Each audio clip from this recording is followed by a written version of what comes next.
is a raider, pillaging just for fun. He'll knock you round and upside down and laugh when he's conquered and won.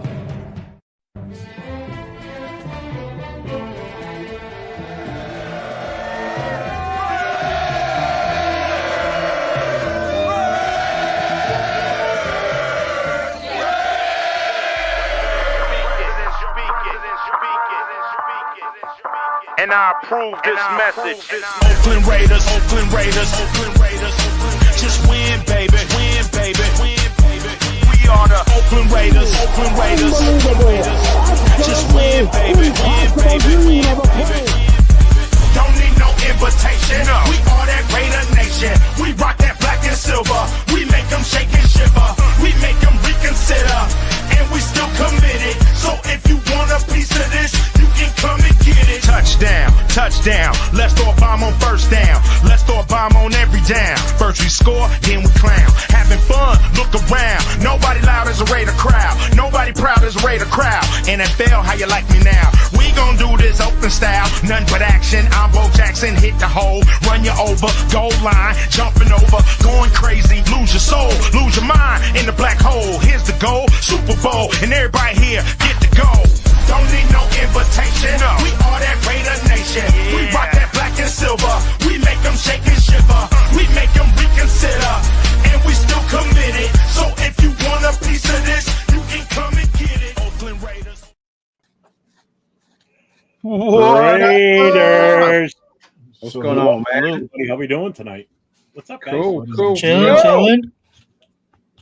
So, what's good? What's good? Anything? I'm a little raided out. I'm not gonna lie. I was thinking about this. Like, I was on my way home from work. I'm like, man, we're supposed to be on today, but I'm a little raided out right now. Yeah. Well, as everybody can see, we have a special guest with us tonight. We have the one, the only Miss Peggy. What's going on? Hi. And Hi, I just wanted to make a little plug. We are so proud of what you have done, Jeff, with this Raider Connection, this podcast. I mean, and marrying it up to the club. I mean, it's innovative, it's creative, and it's something that people are talking about. So I want to thank you for putting that. The Raider Connection is Leo's thing. That he started this. Whoever it is, credit goes all to Leo. But it's the 21st century way to reach our fans, our young fans, and I might say fans around the world. Okay, right. I have my guys checking in for the Philippines and Osaka, Japan, and they have watched your podcast. Oh, that is awesome. That's great to hear. Yes. Manila. There's a club in Manila and a club in Osaka and one in Tokyo, but I heard from those two guys. So just thank you. That's awesome. That's good to hear. I know my friends Nice. in Mexico and the booster clubs down there. Sure, they watch it as well. Yeah. Yeah. But thank you. Thank you. I know we done beat the draft to death, and I know that it's something that people have had a real chance to think about. Okay. At first, I want to get a grade from all of you. You know what you're thinking. Already. Let's start with Nathan. Your grade overall for this year's draft. Yeah, just looking at it just from the draft, I think you have to put it in the higher echelon of the teams. I would probably have to go somewhere. I'd probably go like an A-, just because we don't really know exactly what they're going to put on the field yet. So A- to, it could be like an A+. We just have to see what they do on the field. But they did extremely well. Jay, what's your grade? What's your grade for the draft overall this year? I've graded it quite a few times already, but I give it a B+, solid B at the most, at the least. From top to bottom, from Genty all the way down to Cody Lindenberg, these are pretty solid pickups. Our those D tackles that we picked up, they're super athletic. So I can't wait to see what everything being put together, really what it transforms into an actual product on the field which I think offensively we're going to be really, really, really good for sure. All right, Leo, what's your overall grade? I haven't seen your. I'm gonna be the Debbie Downer of the group. That's all right. I want to hear what you got to say. I don't like grading drafts without seeing them on the field, and that's maybe. And I'm going to talk about that too. I'm going to talk about my voodoo priest carnival, crystal ball carnival acts that come on every April. But just in terms of, let's just talk about filling needs. So and that's where I was going to go at. Like as far as grades, to me, it's still an incomplete because I got to see the final product. But as far as filling needs, I would say they did what I wanted them to after their first pick. To me, it all stemmed from that first pick. They went with Genty. Okay, now let's get him help. Are we going to get O-line? Are we going to get some more weapons to get the attention off of him? Right? So the trade to me was huge. I loved trading back in the second round the way they did and adding more picks. So to me, that left me feeling good on what they were doing. Now, my only hope is that they made the right choice in selecting these guys, particularly the O-line, because they're going to be such a huge part of this team. You know, and it left me a little not shocked, but like, curious about when they made the last two picks in the sixth round. You know, the two guys. Yeah, you know, touchdown. That's okay. Yeah, and those were whose fingerprints are on all of this. And Jeff, your grade for the draft. Your grade. I went B+. You went B+. And let's talk, Leo, more about that because a lot of people, this has turned into a cottage industry, okay? Where every April, the voodoo priests come and do their sacrifices and the carnival acts with the crystal balls and this is supposed to be drafted here and this, you cannot say the Raiders had a good or a bad draft. That has always been my thing.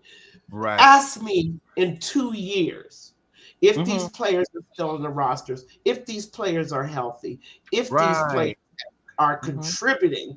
And we gotta talk about the role of guys, situational guys. Do they contribute to the overall winning? Okay. Right. Games in a way that we hope that they will. And, of course, we wish all these young men the best of luck. In what they do. But the fact is, more than others, yeah, the fact is, you can't tell me the Raiders had a good draft because I don't go for that. Okay. I know it's going to take 2 years for me to confirm that for certain. Okay. And let's talk about filling needs, okay? Something that I thought happened that hasn't happened in the past. If you look at past drafts, guys. And Jeff, I want you to help me out on this. I mean, weren't you glad that they didn't go to the hospital ward at Kaiser Permanente to see who had been injured or who needed surgery to draft? We didn't visit the MASH unit the day of the draft, thank God. I mean, or that they drafted guys that were undersized, okay? Or drafted guys, I'm thinking so much about Carl Joseph, first round. I mean, a safety, at 5'9". I understand the thinking, but we didn't see that this time, did we, Jeff? No. I mean, we drafted, especially the offensive linemen. We didn't go with anybody small. We went with a couple of big ass guys. Even the defensive tackles we drafted later on, they were bigger guys. We didn't go for no midget wide receivers. The smallest guy we drafted, I believe, was Genty. Genty, yeah. But he's running back. and well, not weight wise, but height wise. And the smallest one we drafted was him. Everybody else we got was at least 6 feet or more, So, I mean, I think it was successful in that aspect that we didn't make any reaches. I don't think either. I was comfortable with what we picked. I wouldn't say reaches. Grant left me a little perplexed about where we took him, right? I understood we wanted to go with linemen, and they were starting to fall off pretty much by that point on the board. Mm-hmm. So it made sense why we went them. But I mean, I was happy with the size on corner. Once we drafted that corner, and I saw how big it was. His speed. The first receiver left me a little perplexed, maybe because I didn't know too much about him. Right. The more I saw, I was like, oh man, why do we need another Jacoby Myers? Right? Exactly. And that's something, Jay and Nathan, I want to talk about with you all about how this draft makes our offense look better. Certainly be something to be game planned against. Okay. And I wanted to go to the Junty pick alone. What are you seeing, Jay, in terms of how Chip is going to use them? I mean, he's gonna utilize them quite a bit. That's literally why we went out and drafted him at number 6. So you're gonna see about anywhere from 75 to 80% of the touches. I've talked about this at people who's in my channel and probably some other ones as well. With my guy Rundown, we said our expectations around 1,500 minimum, and that translates to about almost 100 yards, right? Light work for somebody like Genty. Literally, this guy's supposed to come out and change the face of our offense. Literally. But the thing is, and I talked about it on my Monday show, is that they're going to try to also preserve him a little bit. So I know there's some people out there that might have that expectation where they're going to go ahead and utilize the hell out of this guy. It might not necessarily be the case at first. They're going to ease him a little bit into it, but you're still going to see a lot of productivity, a lot of touches by him. This is going to be our red zone guy for sure. So last year that we struggled, that literally I would tear my hair out during games where we struggled to score from the 1 yard line, we're not going to have that problem anymore. I put that highlight up on Monday, and this should not be any problems with Genty now here. We went out and got some receivers.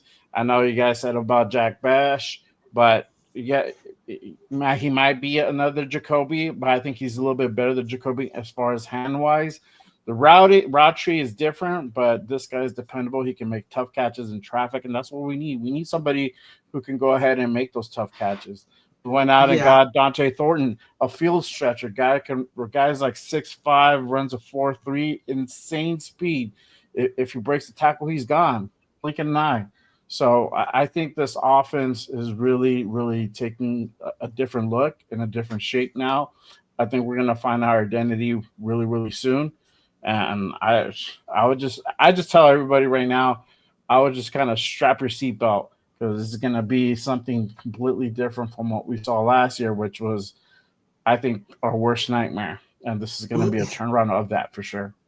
Well, talking about nightmares, and Nathan, I want to go to you to talk, going hand to hand, and it was beautiful the way you laid that out, Jay. Going hand in hand with that running game is that O-line.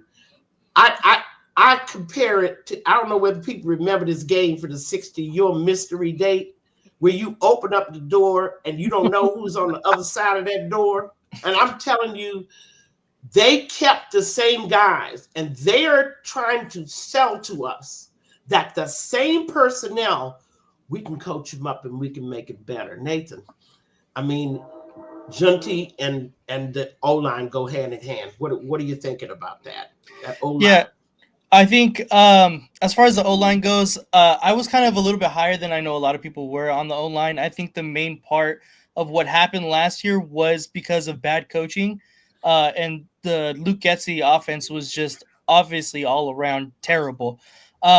We saw flashes out of Jordan Meredith.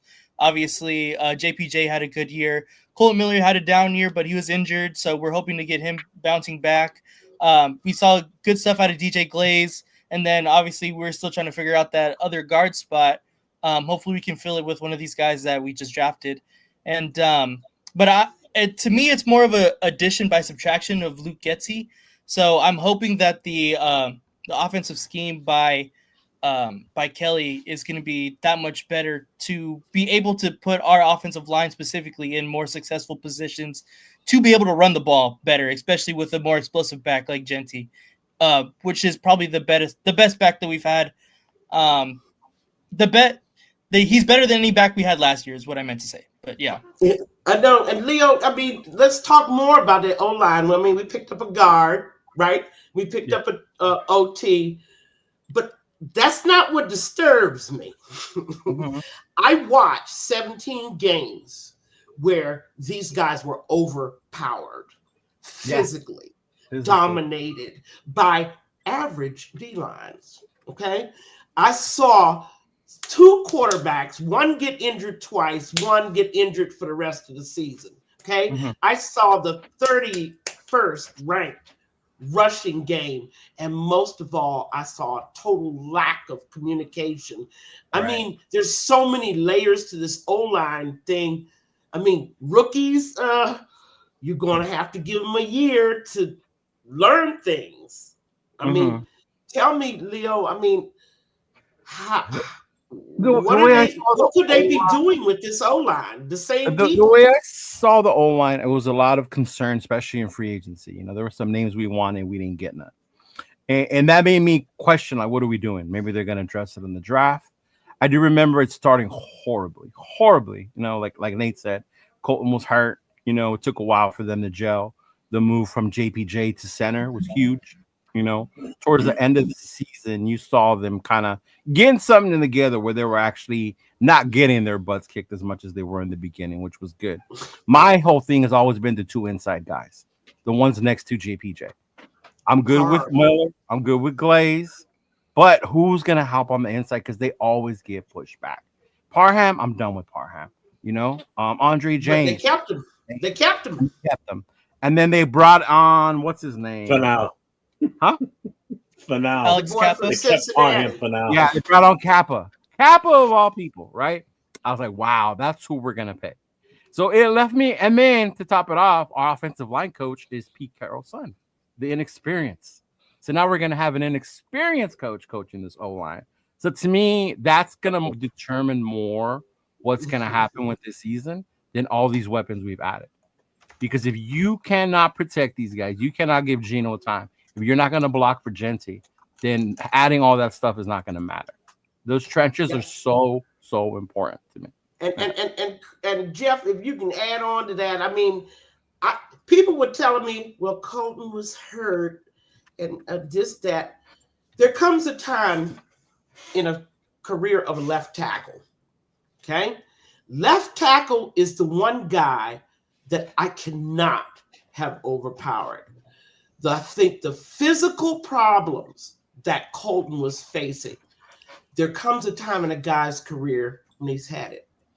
And I thought that I saw that last year.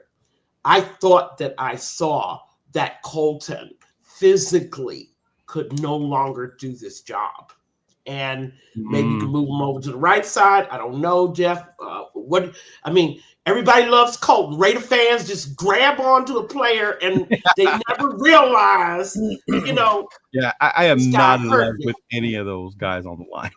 This guy only DJ. Yeah. I mean, there comes a time in your career where you physically I cannot have my left tackle overpowered. Jeff, what are you thinking? Well, I think a lot of the reason he was the way he was last year was because of the injury.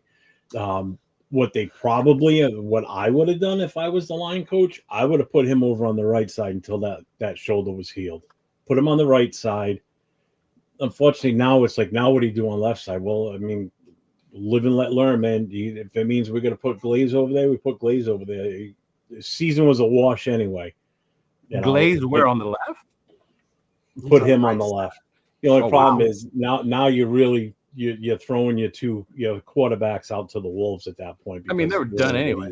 They already been thrown out to the wolves. Anyway, you know, I just can't understand this obsession with Miller was hurt. That's why. No. Well, I mean, it is when you're left tackle, your left shoulder's the injury. You're ineffective on the left side. I mean, the other option is to take him out of the game completely until he's 100%, which is another option, which is probably what they should have done. to get him healthier faster instead of putting him out there. But I think a lot of that was him and wanting to be out there and be out there for his teammates, But I think he's going to be okay. I'm not worried about him. I'm really not. And Leo, to add it all off, hasn't he asked for a new contract? Well, I don't know if he did. I know Raider fans think that's why he sat out voluntary minicamp, But I mean, again, it's voluntary minicamp. It's when he doesn't show up for the actual regular training camp that starts in July. That's where you get an issue. If he doesn't show up for that, this is voluntary. That's different. Yeah. Brock Bowers wasn't there, but that was for a legit reason. He went and finished his degree in Georgia, so that's why he hasn't been at voluntary. So. He gets a pass. I'm just kidding. Well, he's going to get his degree. He's got to do something when he's done playing. What if he gets hurt in a couple of seasons and he never plays again? He had all February, March, April, May. Right? My point is, a guy like Colton, after the year that he had, and okay, we could say he was forced to play hurt because we just didn't have anybody else. Or maybe he chose. I understand. No, I've been looking at him since 2022. Right. 2022, 23, 24, and I've seen a decline every year. I don't know whether he was ever fully healthy, but at this point, I don't think Chip Kelly's offense works if our O-line is being overpowered. Okay. Oh no, it heavily relies on you protecting the quarterback and letting the offense flow. When Chip Kelly's offense beat Notre Dame's amazing defensive front, that O-line managed and controlled that game. I mean, you wouldn't, and Jay, help me out here. I mean, Gino's not a young man anymore. People talk about elusive. At 34, maybe at 24 you was elusive, but at 34 you're going to need good pass protection. Talk to me about pass protection, Jay. I mean, we picked up Caleb Rogers in this draft. I know we got Charles Grant. That's a different story. Not really gonna go into too much of Charles Grant because that kid ain't ready. That's there for death, and he needs some time. Yeah, but interesting to see as far as Caleb Rogers coming in and being competitive. We know he can play left guard, right guard. He can play, I believe, right tackle as well, if I'm not mistaken. So it'll be interesting to see what they do. Protection is everything, not only just for Gino, but also for our run game. It's important that we go ahead and have that in place. Picking up some pieces. We never know. We might see something that turns around with Kappa. Joe Philbin's still here. We brought in Brandon Carroll over from Washington State, Pete's son. So them two working closely together, I think we're going to see some improvement. And like Nate said earlier, a lot of it was the scheme that we're running last year with Genty's offense, and that really made everything kind of jarbled, and people didn't really know their assignments, and it just looked pretty awful out there. So I don't think it's going to be this is going to be the case this season with Gino. Gino can still move. I don't care if he's 34 years old. Go look at the tape. That's all I got to say. I literally put up a piece of tape on Monday. Guy can go ahead and get out of trouble and extend the play. And that's all we need to do. We just need him to extend the play. We got like 4 receivers now. If you add Genty, that's 5. We can go ahead and throw the ball if we need be. So I think he brings that more dynamic, that threat to be able to go ahead and run out of the pocket and make some plays and gain some yardage, something that Aiden O'Connell literally is the opposite of, and will just stay in the pocket and try to find his guy until either he throws it away if he has time, if not, he's going to get sacked. So that's literally the case, yeah. 4 offensive coordinators later, y'all are still on this guy, but that's a good transition. Quarterback too for right now. I know, but let's talk. That's a great transition into what I want to talk about next. Can we just real quick, Miss Peggy? Can we just go back to Miller again real quick, because it's just something that's just stuck in my craw over that. Yeah. You got to look at one thing here with left tackles. Left tackle is your most valuable player on that offensive line, without a doubt. He's your blindside guy. Should be. Okay. Yeah. Mm-hmm. So here's the other thing.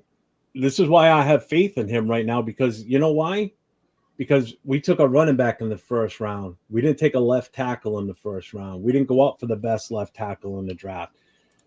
We went for a running back, which tells me that the coaches are not worried about him, that they feel as though he's going to be fine for this coming season. If there was any doubt that he was not going to be cut out for this season, they would have found somebody in free agency that's just as good, if not better, which we all know left tackles don't grow on freaking trees. I was going to say there weren't that many out. They're not a dime a dozen out there. They're very limited. There weren't a lot for the good ones right away too. I mean, no, and they went fast. And again, it would have been addressed in the draft. They would have grabbed somebody. They would have grabbed one of those top left tackles instead of Genty if they were that worried about Colton Miller. You want us to go on faith? I hear you. How do we know it's not going on faith? I'm going on the trust of the coaches, because again, if it was that serious of a need.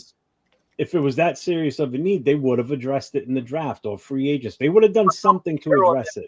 For even starting anything before starting someone believes that the personnel that were on that field every game, by the way, the only Raiders season in 50 years where we only had one 100-yard rushing game. I just wanted to add that to their fantastic stats. Yeah, it was the last game of the season. Let me just say, if you want us to go on faith, I have no problem with that. I have a lot of confidence in Chip Kelly. And yes. I happen to believe that whatever ailed them will get resolved. But I can't shake the feeling that we just don't have the talent.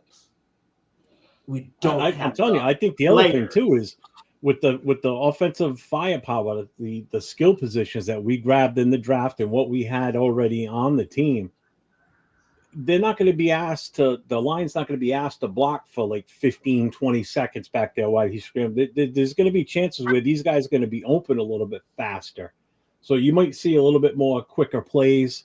You might see faster dump offs. They're not going to be tasked with having a block forever there too. So that also has a lot to do with it too. And it all depends on the scheme that Chip Kelly puts this team in with the talent he's got. Block forever, just at least 3-4 seconds. Jesus.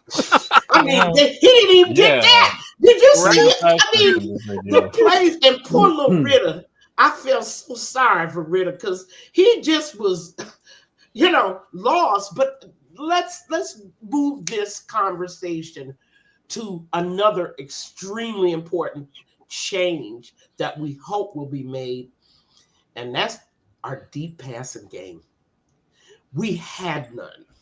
No. And I'm going to tell you that affected everything. It affected the play in the middle. It affected the running game. And, of course, the pressure on the quarterback. That is huge. Those safeties should not have the luxury of being able to decide, I think I'm going to blitz this play. I'm going to stay close to the O-line, or I'm just going to dog Bowers across the field. We don't have an up-top game. And I know everybody's excited about Besh and Dante Thornton is his name. Yeah. But the fact is, until you do something to make defenses respect you, they will not respect your deep passing game. They know we don't have one. Talk to me, Leo. What are you talk? What do you I know Chip. I know he wants to go deep. Yeah. Does he have I think that was my biggest thing on the offseason. When we talked about upgrading, was the receiver. I know we all talked about, let's trade for Metcalf and things like that. We had nothing to take the top off of defenses. And we saw it all year. Trey Tucker's got speed, cool, but he's little. You're not going to expect him to break off of these corners when they lock him down. He doesn't have the size. It's not the style of ball he has. I mean, Jacoby Myers can make catches. Great. He's a great catcher, great leader, great blocker. But we never had that deep threat down the ball. And you let defense come up and cheat. And we saw it all year long. We saw it the whole time. Oh, my God. It was unreal. So when I saw us finally get up there, get some size, get some receivers, I think that's where I start to see the process of what they're thinking of what we can do. we need to get guys that are going to create and make plays, right? Those are the kind of guys we need to do. We need to finally bring some speed along with some size, right? Not just speed and little, because then we had DJ Turner was the other one, right? Turner the burner, right? But could not get open at all. But he was fast, he was good.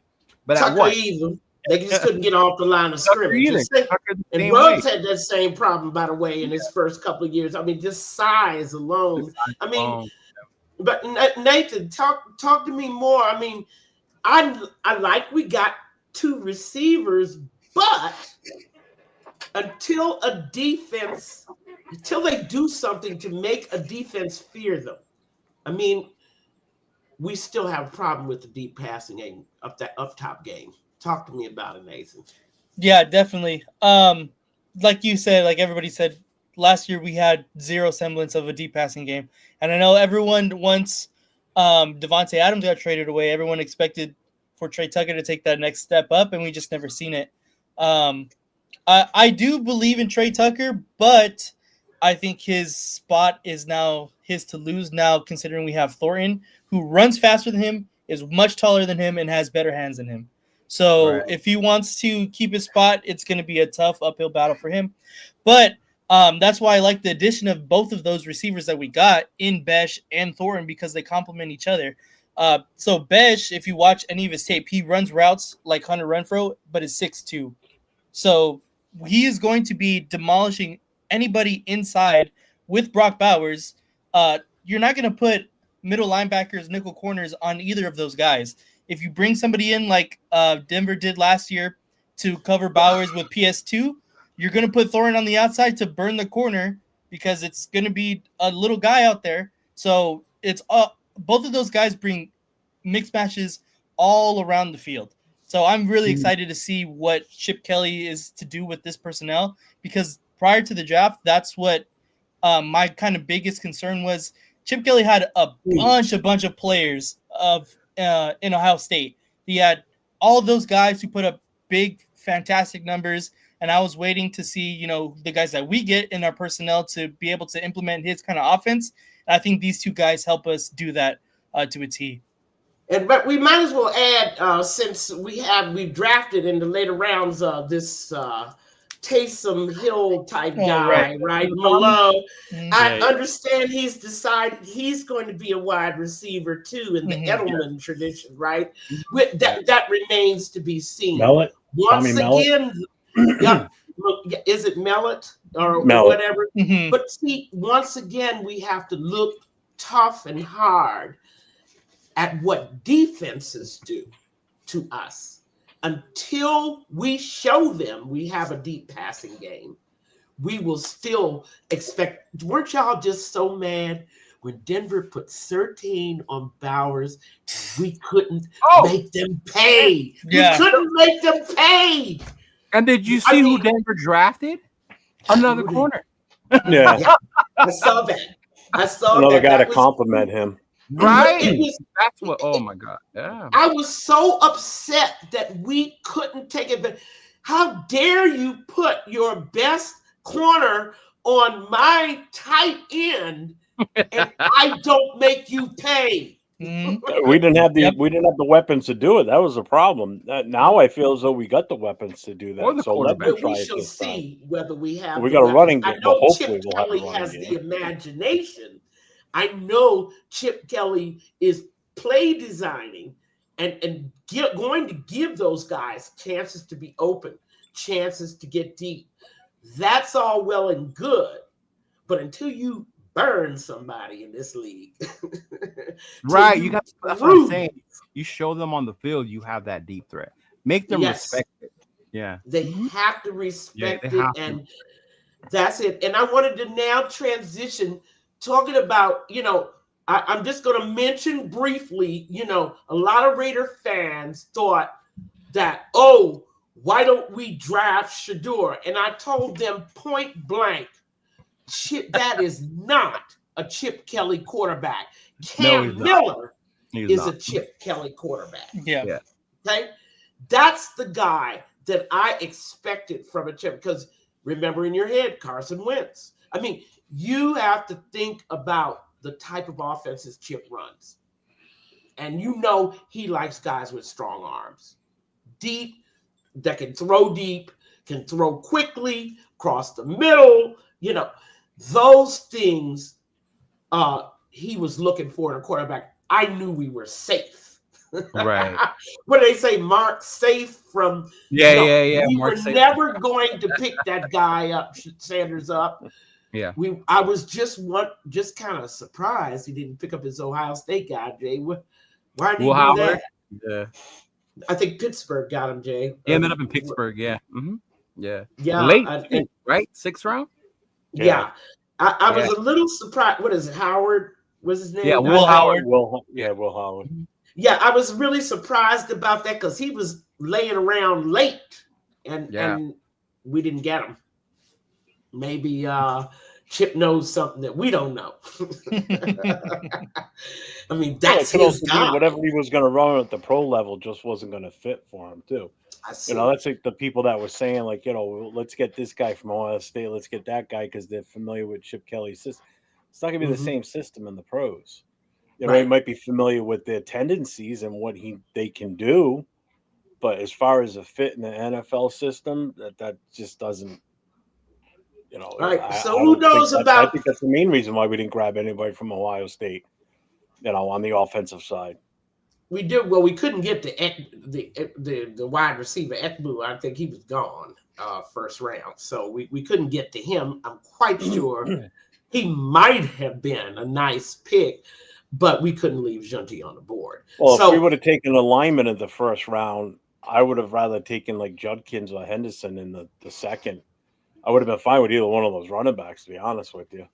Well, guys, I understand the draft was running back deep, but you did have differences as you went round to round. I mean, there's instant impact, and then there's good. You know what I'm saying? Mm-hmm. And I think we couldn't have left him on the board. But let's talk more about that quarterback room.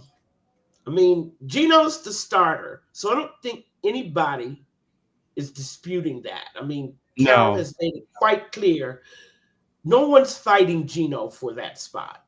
Yeah. Okay. We signed him to a new contract, paid him a lot of money. That remains to be seen. But what are you thinking about AOC? After all's been said and done. I mean, right now he's. I think he's one of the better backups in the league. Mm-hmm. You know, I can count on him to come in if Geno goes down. I don't have a problem with him coming in. A lot of people still do. I don't see why. There's somebody on this panel. Leo, look at the roster right now. What are your other options? Who are you going to put at number Honestly, 2? Based on what I've seen from him already off 17 games, even though we haven't given him a shot. 17 games with 3 different head coaches, 4 different offensive coordinators. Offensive line. And by the way, 2 injuries. No running games. You're going to give him a little coordinator doesn't give you an arm. You either have an arm or you don't. Yeah, but if you don't have the right system, you don't have the guy in the right system. What the hell? Well, I want to hear more about why AOC is not the guy. So please continue. Yeah, I want to hear that too. You know, it's just the feeling that I have. That's valid. Okay. At this point, that's valid as anything else. I mean, the voodoo priests out there who are telling me that everybody drafted is good or bad. Right. They got a feeling too. Okay. No, you know what? It is with that's what I used to say about Shador. To me, every time he's had the chance to go out there and show us something, it hasn't come out. You can't even credit him with the Charger game when we blew them out, because that was on more defense than anything, right? When we blew them out that 63-point game. You think about the Kansas City game. Yes, the field goal kicker Carlson missed the kicks, but who fumbled and muffed that ball in a critical situation? AOC. Who snapped it early. Right? That Tampa Bay game. Who fell and was like carted off over a bruised knee? AOC.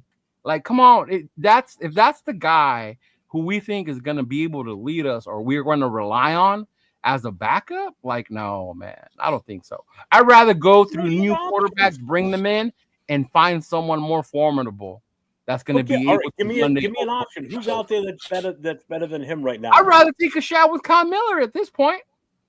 Well, we don't know Carter what Bradley. Cam Carter Miller. Bradley We don't know what he is. We have no Carter Bradley's idea. not even going to be number 3 on Are this you roster. doing my voodoo Yeah. priest? There's gonna be a Leo? three-way We have battle no idea what a Cam for number 2 Miller and is. I know we don't, but I said I'd rather. He's never played a down in the NFL. ALC has. So let's let him play and see what he can do. I Instead of see. saying, "Oh, we have this guy." This guy that's what? That's going to be our next Vince Evans. I think what you were asking of him was impossible. I honestly think that that's a guy who went through a audition with none of the script, none of the direction, none of the lights, nothing to back him up. He didn't have a deep weapon. He didn't have a running game. How can you even evaluate what he would have done had he had just half of those things? I don't think that we're in a position to evaluate just because he didn't respond with his Superman cape and rise above all the chaos going around him. He didn't rise. His only sin is he didn't rise above it. He just didn't show you that he was so good that he could do everything without what a essential. He didn't even have a line to block for him. I mean, that's essential for any quarterback, but he was supposed to rise above that and show you something. So escapability, right? You said escapability. I disagree. That I think he had the protection improved towards the second half of the season. We were looking at get time games. to go ahead and throw the. Look at the last 5 games. It's facts. Like just looking at different games. Once Genty went out the door and Philbin took over and really started working on that O line, we did see an improvement because our O line. O line wasn't like horrible towards the end. It did improve, so he was getting time in the pocket, but he wasn't really doing a whole lot, and we were always restricted to go ahead and if you only have one receiver, what do you mean? What did you want him to do? He had 2 people to throw to, Brock and Jacoby Myers. That was it. Yeah, Tucker and then useless.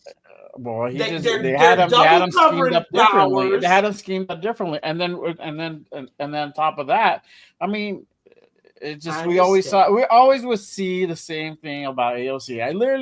I went to that game in December. I saw a little bit of improvement on his rollout. That's literally the only thing I can go ahead and like give flowers to that guy. Coaching. This is without coaching. This is without coaching. He had to improve himself.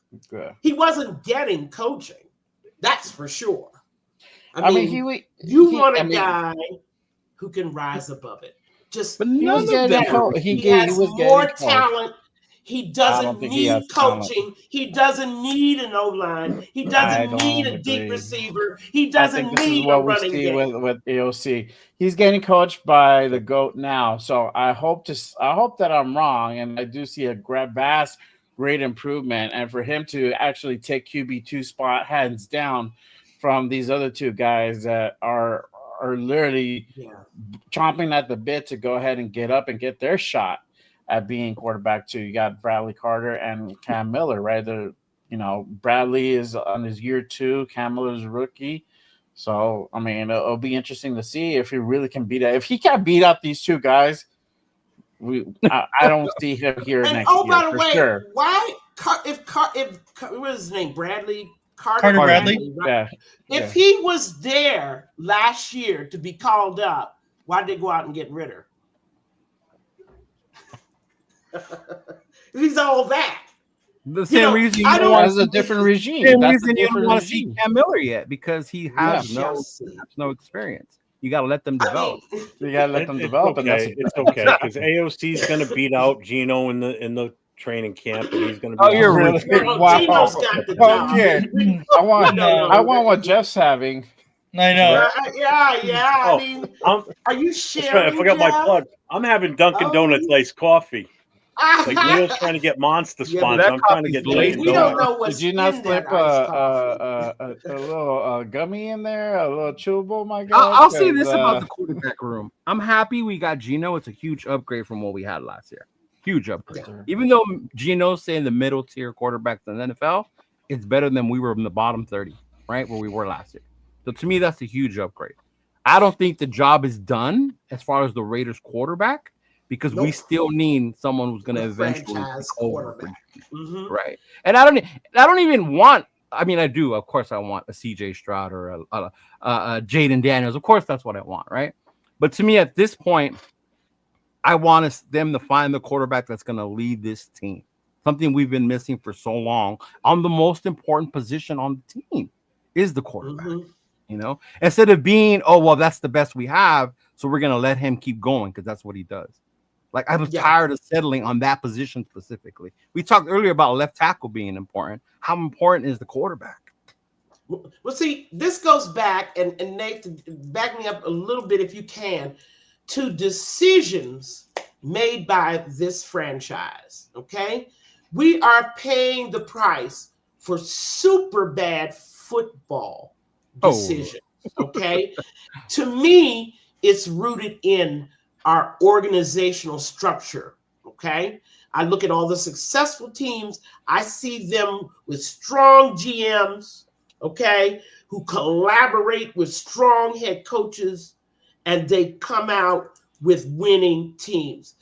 What I don't see with the Raiders is we still have not defined the role of the GM, okay? We still think he's a guy that goes and does what the coach tells him to do, okay? That is just head of a scouting organization. We still don't understand the pivotal role in representing the interests of the franchise that the GM does this.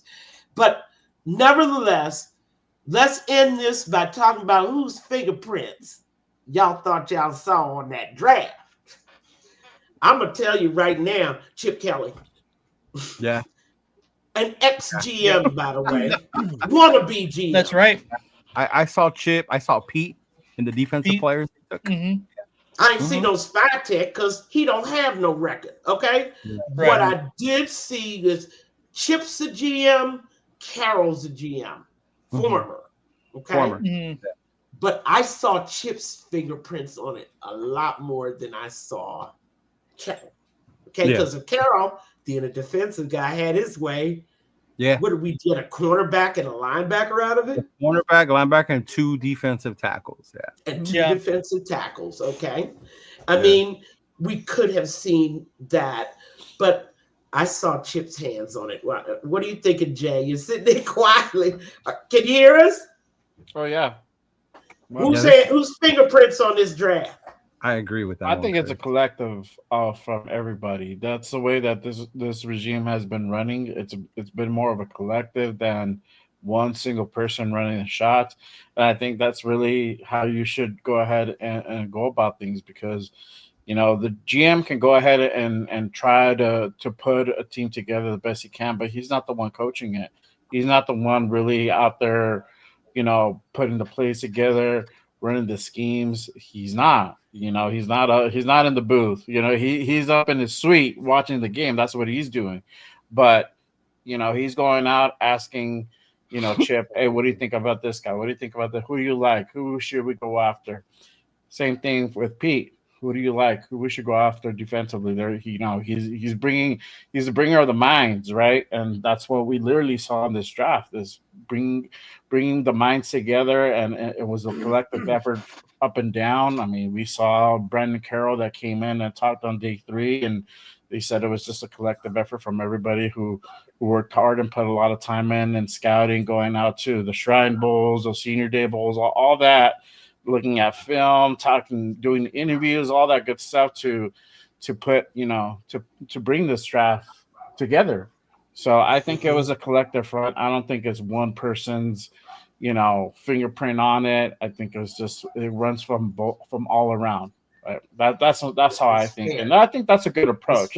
You know, it shouldn't be, this guy's just dictating and running the thing because he might not always know what's the best thing. The coaches know more of the inside because they're the ones calling the plays, running the schemes, running the packages.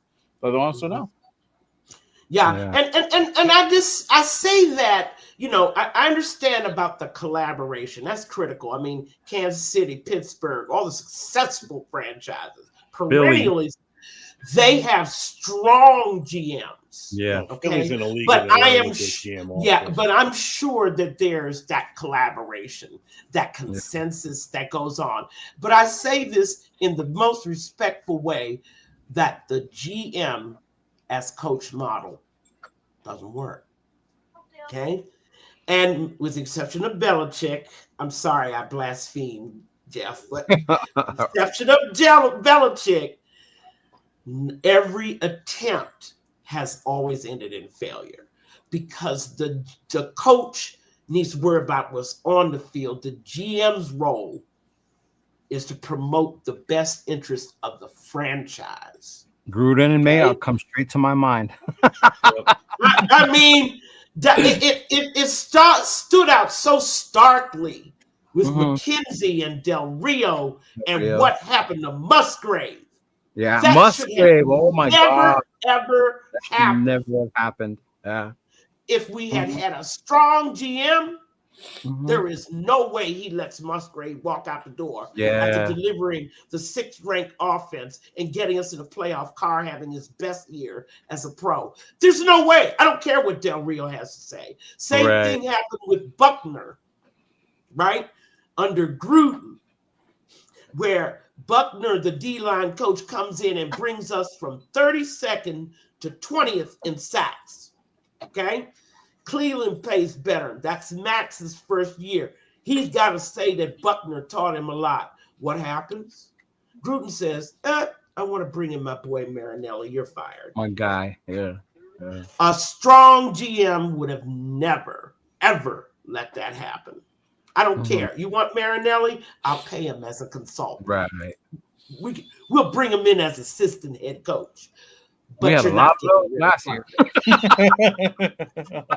We had a lot of assistants to assistants.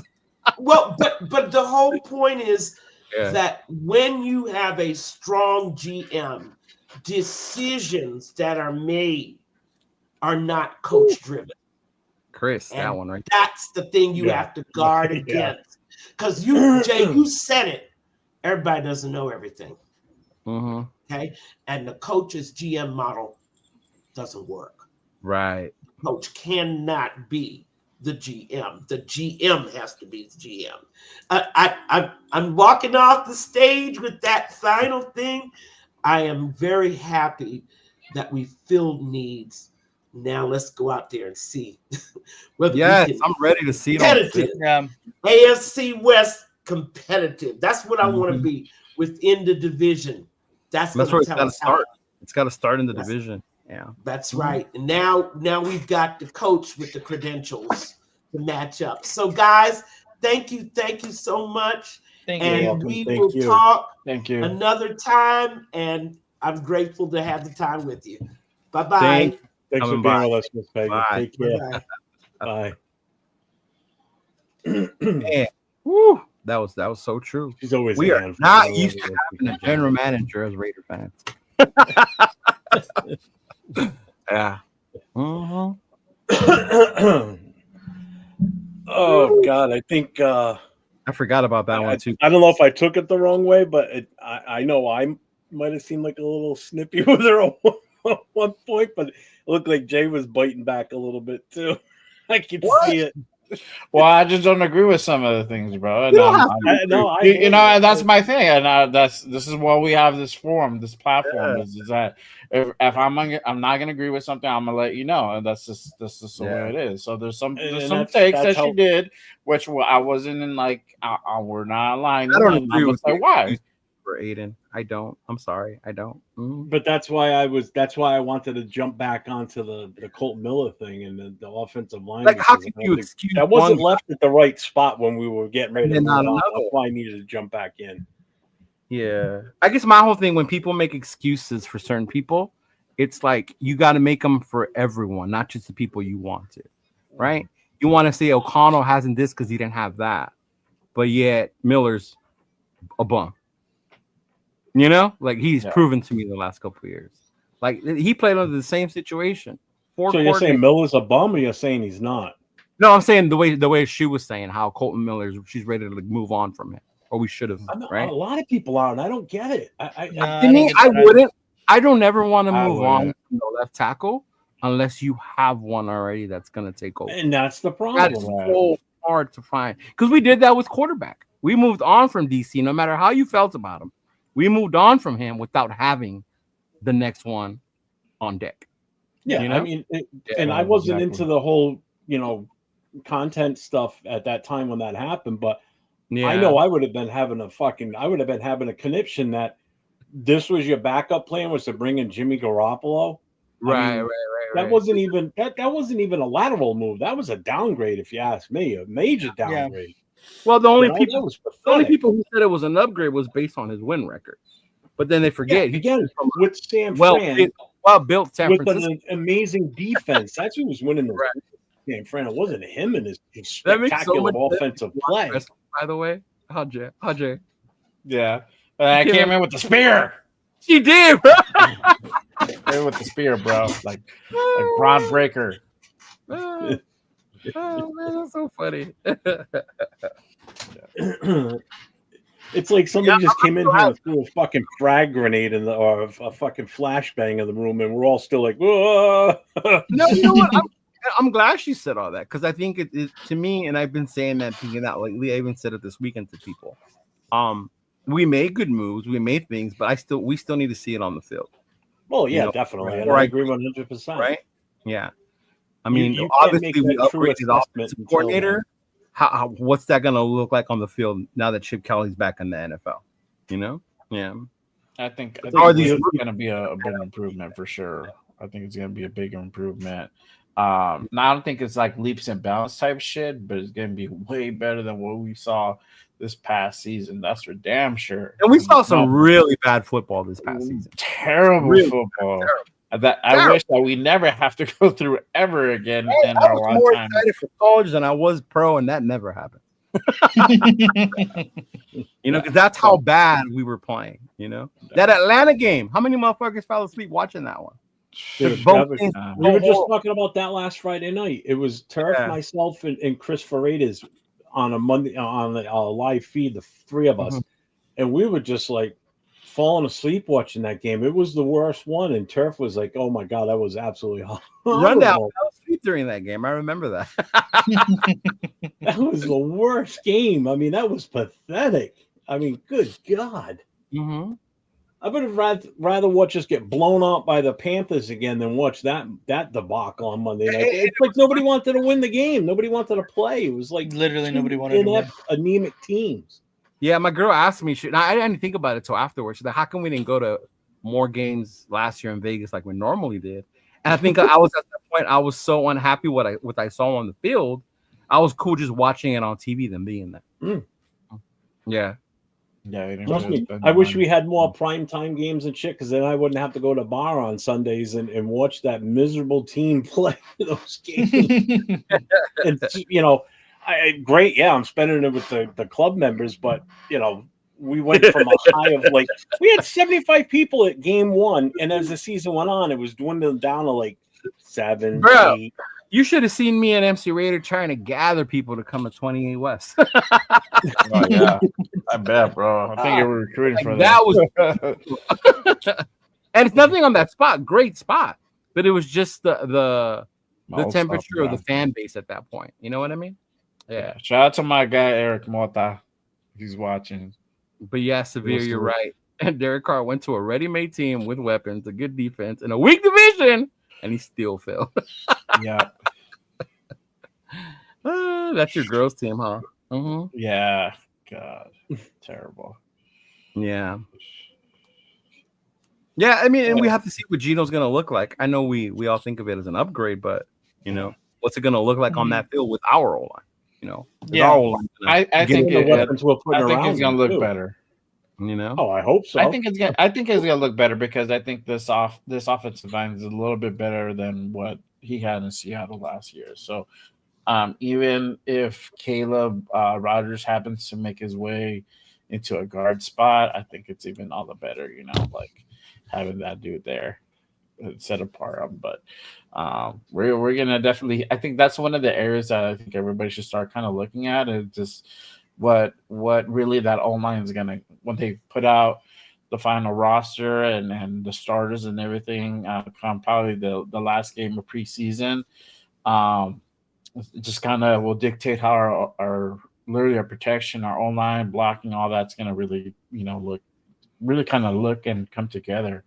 It's important that we get this fucking thing right because we went out and got Genty, and we need lanes, we need pass protection for Gino, and if we don't have our shit kind of together on that basis, we don't have to be great, but at least provide protection for Gino, So I know he's used to like having that shitty O-line, but still, man. I mean, for our own interest and to be competitive, we do need to have that. Not only that, but to me, it's going to take more than this year to even fully fix that O-line. So it's going to be competitive in our division.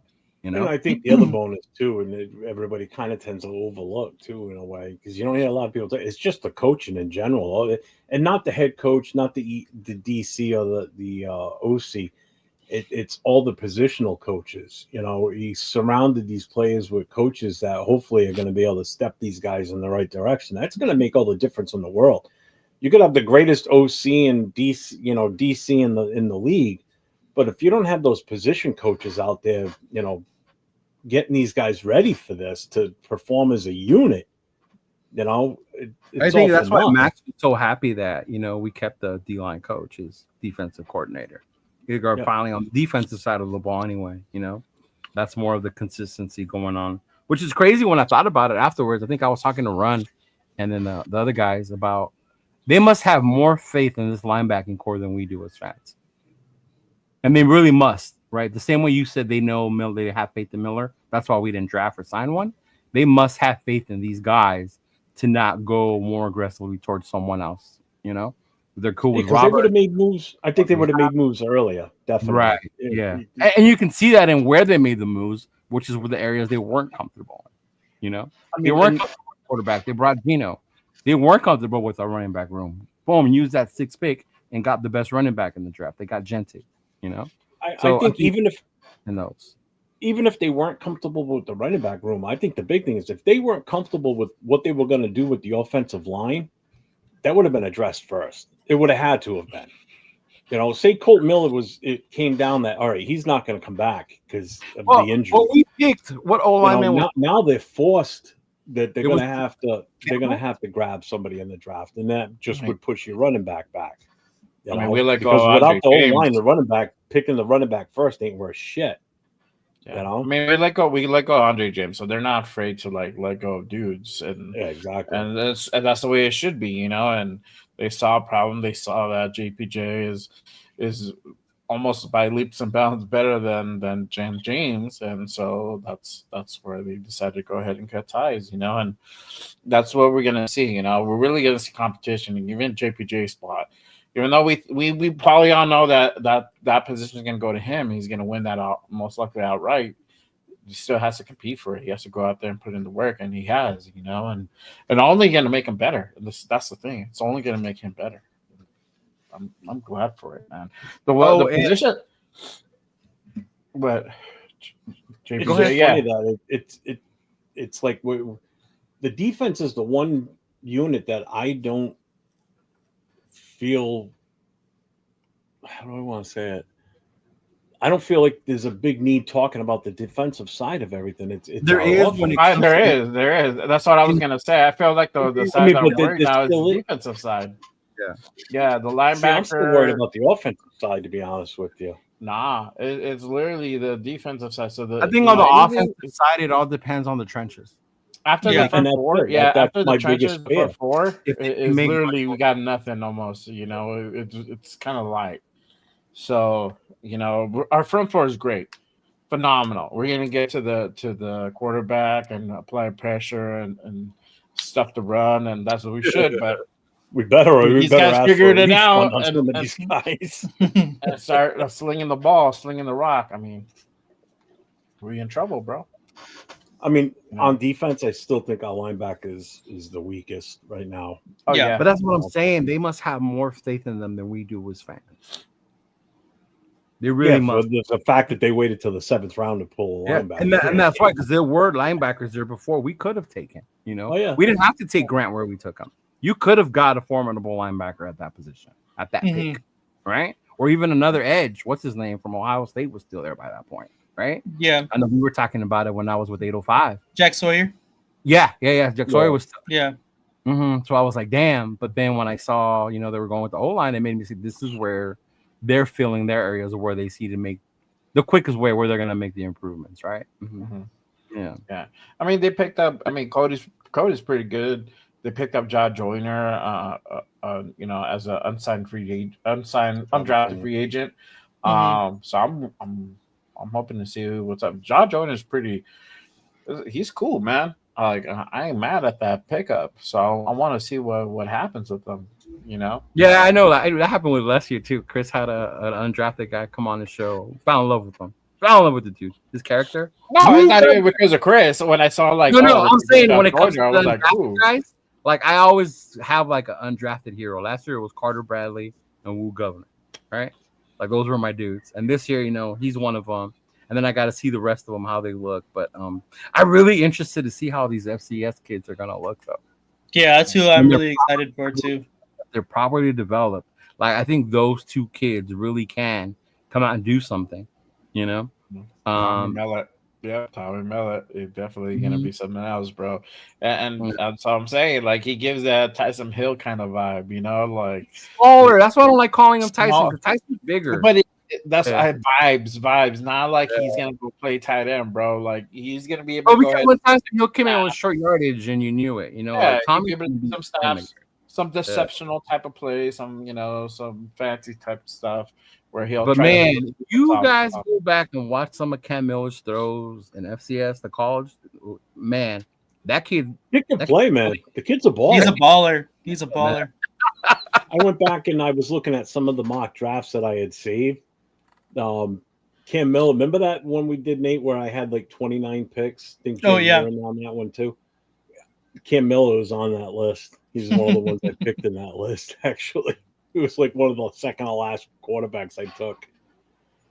Or second to last picks. Yeah, the whole team on that one. That was picks. No one else on that list though did we end up picking? No one else. No, not a single one. I think I picked Besh a couple times in a few of my mock drafts. I did too. Did you really? A couple times, yeah. I picked Besh. You need to go watch Besh, bro. Saying you don't know about I did Besh. it. I did not watch Besh right now, bro. You know what it was? The only thing I knew about Besh was a cool story. I like your story. Cool. Yeah. And you ball, motherfucker. We use the second round pick on you. Can you ball? He's a baller. Baller. Yeah. But I felt better once we landed a formidable corner. Once we got him, I was like, okay, now I feel better about the Besh pick. That was a phenomenal corner, bro. Yeah, I really like this dude. David Porter's fucking some hot shit, bro. I think he really has the potential to be like, I would even say top 10 corner by next year. For sure, probably a day one starter, 100%. Well, on our fucking cornerback roster, our cornerback room for sure, yeah. But then we went out and picked out like another. There you go, free digit. Body type, old build Antoine Randall L. Whoa. There you go. Yeah. There you go. Antoine Randall L. There you That's pretty dope. Yeah. Mostert might be a sneaky play too. Yeah, Darian Porter fell in the draft. He was supposed to go early second. Yeah, Luke. Yeah. That's why I was happy when we got him. Yeah, I was so ecstatic when we got him. I mean, that was the first time I cheered. Once I looked at the measurables, I was like, oh shit, all right. And then I'm excited to see Jeremy Chen. Definitely excited to see Jeremy Chen. Yeah. Oh yeah. She's gonna be good, bro. She's gonna be good. I don't know. What do you think? Do you think we need to add another safety in that room, like a free safety? You know, That's right the now, thing let I them was go to talking camp. about the other day on Saturday. Let them go to camp right now. The way they are, people think, oh, you got all this money, you should spend it. Like, nah, man, resign your dudes. Go with what you have right now. You built that for a reason. We've gone this long with it for a reason. You know. Now, if someone goes down in camp or someone doesn't look like you thought they were going to, then that's when you could think about adding someone, you know. But at this point, yeah, I think they pretty much just go with what they have. Yeah. Because I mean, right now, whatever's left out there is left out there for a reason. I have an undrafted free agent that I think you guys should keep your eye on. That I Let me like guess, a lot. went to USC. Of course, obviously, obviously. Is it the corner? Well, they're the only two guys that were corners that came from USC were undrafted. Yeah. John Humphrey, he Okay. is like 6'3". He's the big dude, right? He's not like big. He's just tall. He's super Okay. tall, but he puts his face into every single play. I think he can be. I know he was saying slot corner here. I think John Humphrey can fill that spot if he could. Right. He likes to tackle people, and he punches the ball out a lot. He created a lot of turnovers. I remember seeing him in that Notre Dame USC game trying to get some shit on Morrison. Yeah. Yeah. I was like, who the fuck is that guy? Like, yeah, he definitely was all up in there in the mix during the run game. Yeah, he likes to be in there. Yeah. See, that's what I'm saying, Jason. You can extend Jacoby, you can extend Colton, right? Yeah. I'm pretty sure they most likely will get extended. I wouldn't worry about it. They just want it up now, but you know, I was surprised people weren't saying, well, let's go sign Tucker when he got released. You know how Raider fans like to sign everybody, you know.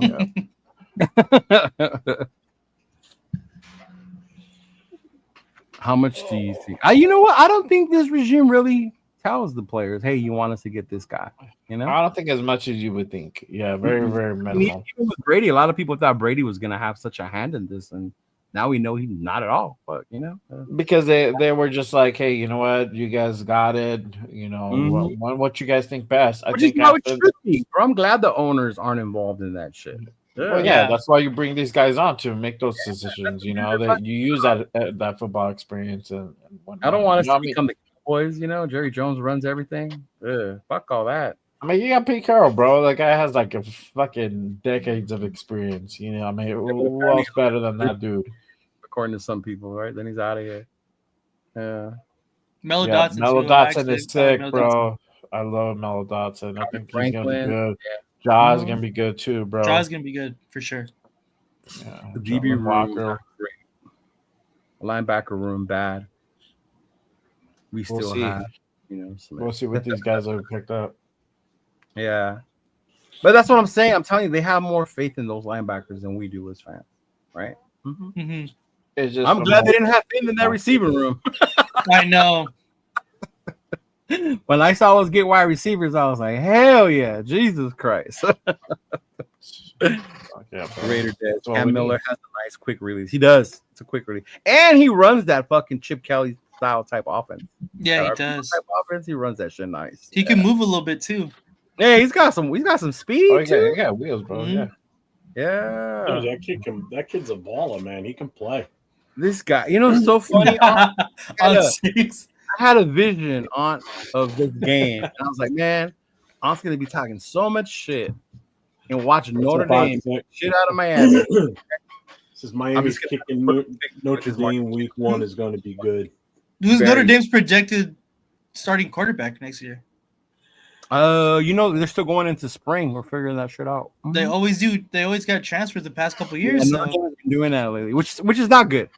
They need to get through to a good one that's going to be there. But yeah. I mean, that's the way. USC number 1 recruiting class in the country so far. By miles. I know. About time, bro. So. About time. It was. I'm telling you that USC Notre Dame game was getting boring for a minute. Get tired of whooping y'all asses. Like, come on, man, compete. Shit. Like 2 years. Come on, man. I was there at the Caleb Williams Heisman game at the Coliseum. Were you? Yeah. Yeah. That was a good ass game. Did he look at you and wave and wink? Like, Obviously. You said obviously. Did he dance to Billie Jean with you? Like, did you dance with him? Yeah. He was like, like you did the other Dude, day. I saw that video the other day. I'm like, look at this fucking Bro, guy. why are you surprised? You must not know me very well if you were surprised about that. Nate, no. I'm sure when Nate saw it, he was like, yep, that's Leo. what? I did, but you didn't dance, bro. Billie Jean? Plays. I didn't see you like fucking shake that ass, get on the He table. jiggled his feet a little bit and spun in a circle. I was as high as I can pick it up without pulling a hammy. hey, bro, you gotta stretch it before you do that. Yeah, I did stretch, bro. Those moments, yeah. That's why you gotta ask the DJ what song's coming up next, and then be like, "All right, I can use this song to fucking stretch." See, oh man, that stretch, bro. It's important. I know. But That reminds me of, hey, get out of there! Get out of my bag! Fuck you, bro. Go over there. Fucking Leo. So on a different note, I know it's definitely football related. Not seeing it, Jeff Peerfresh. Got nothing on me. It was up 8:05. You mean Dixon Cider? I still call him Dixon Carter. Dixon Cider. Man, my boy Dixon. Salute to the guy. Salute to my guy. Greatest name in YouTube. You know, because of him now, when I bro. I stop and I pause for a second. Like, hold up. Okay. Dixon pause. I was trying to get him to say it on their show last night. So, I still wouldn't do it. Thanks for the super chat, brother. I appreciate it. Hey, I can't wait to see you, big dog. Yeah, it's gonna be dope.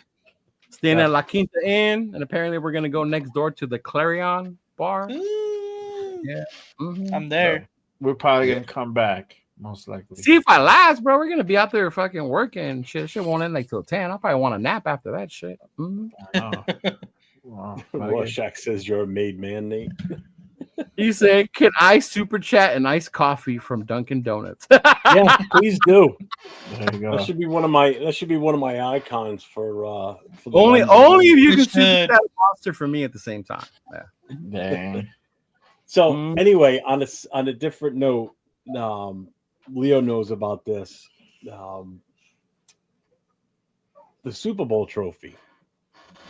Oh, you know about the letter I sent. We all know I sent you a copy of it. The Super Bowl trophy is actually built right here in my hometown. They've been doing the Super Bowl trophy since the first Super Bowl. No wonder the Patriots have so many. Yeah, they paid them off for it. It's in a new facility now, but it's still in the same town that it has been for years. It's Tiffany and Company that makes the Super Bowl trophy. I had no idea it was literally less than a mile from my house. It's right up in an industrial there's little boxes over like where you live. That's where they're at. I had no idea. I always thought it was New York. I don't know why. No, it's right here in little old Cumberland, Rhode Island. So I sent a email to them. I actually called them yesterday and got on the phone with somebody. Oh, wow. What I'm trying to do is I'm trying to get a sit down with somebody from there. And do you know that they also make the AFC and NFC championship trophies? I didn't know that. I did know that. I mean, if they make the Super Bowl, it kind of makes sense. They make the they also make the World Series trophy. Hey, you know who has that currently? The Dodgers. The Red Sox has a few too. And they also they have they end up making a lot of the rings for the teams too. So I'm trying to work something. I sent them this letter. Leo's seen the letter. I sent him a copy of it. And I'm trying to get a sit down with somebody there so I want to do like a whole interview process with somebody, hopefully get a tour, get some video footage, get some a little bit more behind the scenes on what it takes for them to make the trophy and everything. That's my goal, seeing as though it's right here near my house. I mean, literally right near my house. That means you got to drive out of town. I don't even have to do that. I can walk it, how close it is to me. It really is. I could really fucking walk. It's all uphill to get there, but I ain't fucking walking. Yeah, you ain't walking. Fuck that. Call it No, I'll pull it. I'll be like you. I'll pull a hamstring walking up. Yeah, see, bro, you gotta stretch. Make sure you shit, bro. Anthony. Do I look like I They lose stretch? all the time. Gabe Jack. So when and if it happens, I'll keep you guys informed what's going on. I just think it's so cool that I've got that, hopefully, an ability to do this, and it's so close to me. So I want to try and get as much history. They sell a book on their website, Tiffany's website, that explains the whole sport themed stuff that they do. Dude, it's $175. The lady on the phone with me, she goes, "Well, we have this book," and I'm like, she goes, "It's on the website." She tells me we're on a website. I go to the website. I look. I'm like, yeah, that's a little out of my price range. Bro, it's Tiffany. Do you not know Tiffany for a fucking book? I don't Hey, think so. You know how much they charge for a bracelet? That I come with a fucking silver. Bro, I don't you have care. to mortgage your first house. Yeesh. $175 mortgage your house, per bro. book. Jesus, Oh, man. They fucking charge what? like $500 for a bracelet just because it has a little heart. The fuck? Like $500 for that? Yeah. So hopefully it'll work. I definitely want to be able to do this. So There this you will go. be fun if I can pull it off. Oh man. I can tell you one thing. The original design was actually done on a napkin. I say no, him. On a what? On a napkin? I believe it. There's a lot of stuff. It was a meeting between the president of Tiffany and Pete Rozelle, and the guy drew it out on a napkin what he was thinking of at the time that he was with Pete Rozelle, and Rozelle said, "Yep, that's what I want. I want that right there," and that's where the design came from, on a fucking napkin. Like, holy shit! It takes them 4 months to build. Yeah, no, I'm cool on Gabe Davis, Anthony. Same. Yeah, I'm good too. I think we good on the wide receiver room. I'm picking up with the people's trash, thinking we're We gonna got like fucking 8 wide receivers now. Yeah, that's already including depth. Crazy. Remember Bachman and Phillips, bro. Shout out to my guy. they better be the fuck gone, bro. But Bachman and Phillips, bro. Yeah, I forget about Kyle Phillips that we got him like for right the longest time. For the longest time. Yeah, bro. Facts. That's what I'm saying. I mean, I think they have right now. I'm cool with the receivers they have with the veterans, the people who've been here, and then you add the rookies, right? I'm cool with them competing for spots right now. Yeah, I like how that looks, especially the mix that you have there right now. Yeah, Trey Tucker definitely on notice. I'm not saying they're gonna take his job, but hey, it's on notice. Or they can finally utilize him the way he was meant to be utilized. Yeah, and as opposed to putting him on the outside, thinking he's gonna, break off guys and make runs and shit like that. Yeah. Yep. Yeah. Yeah.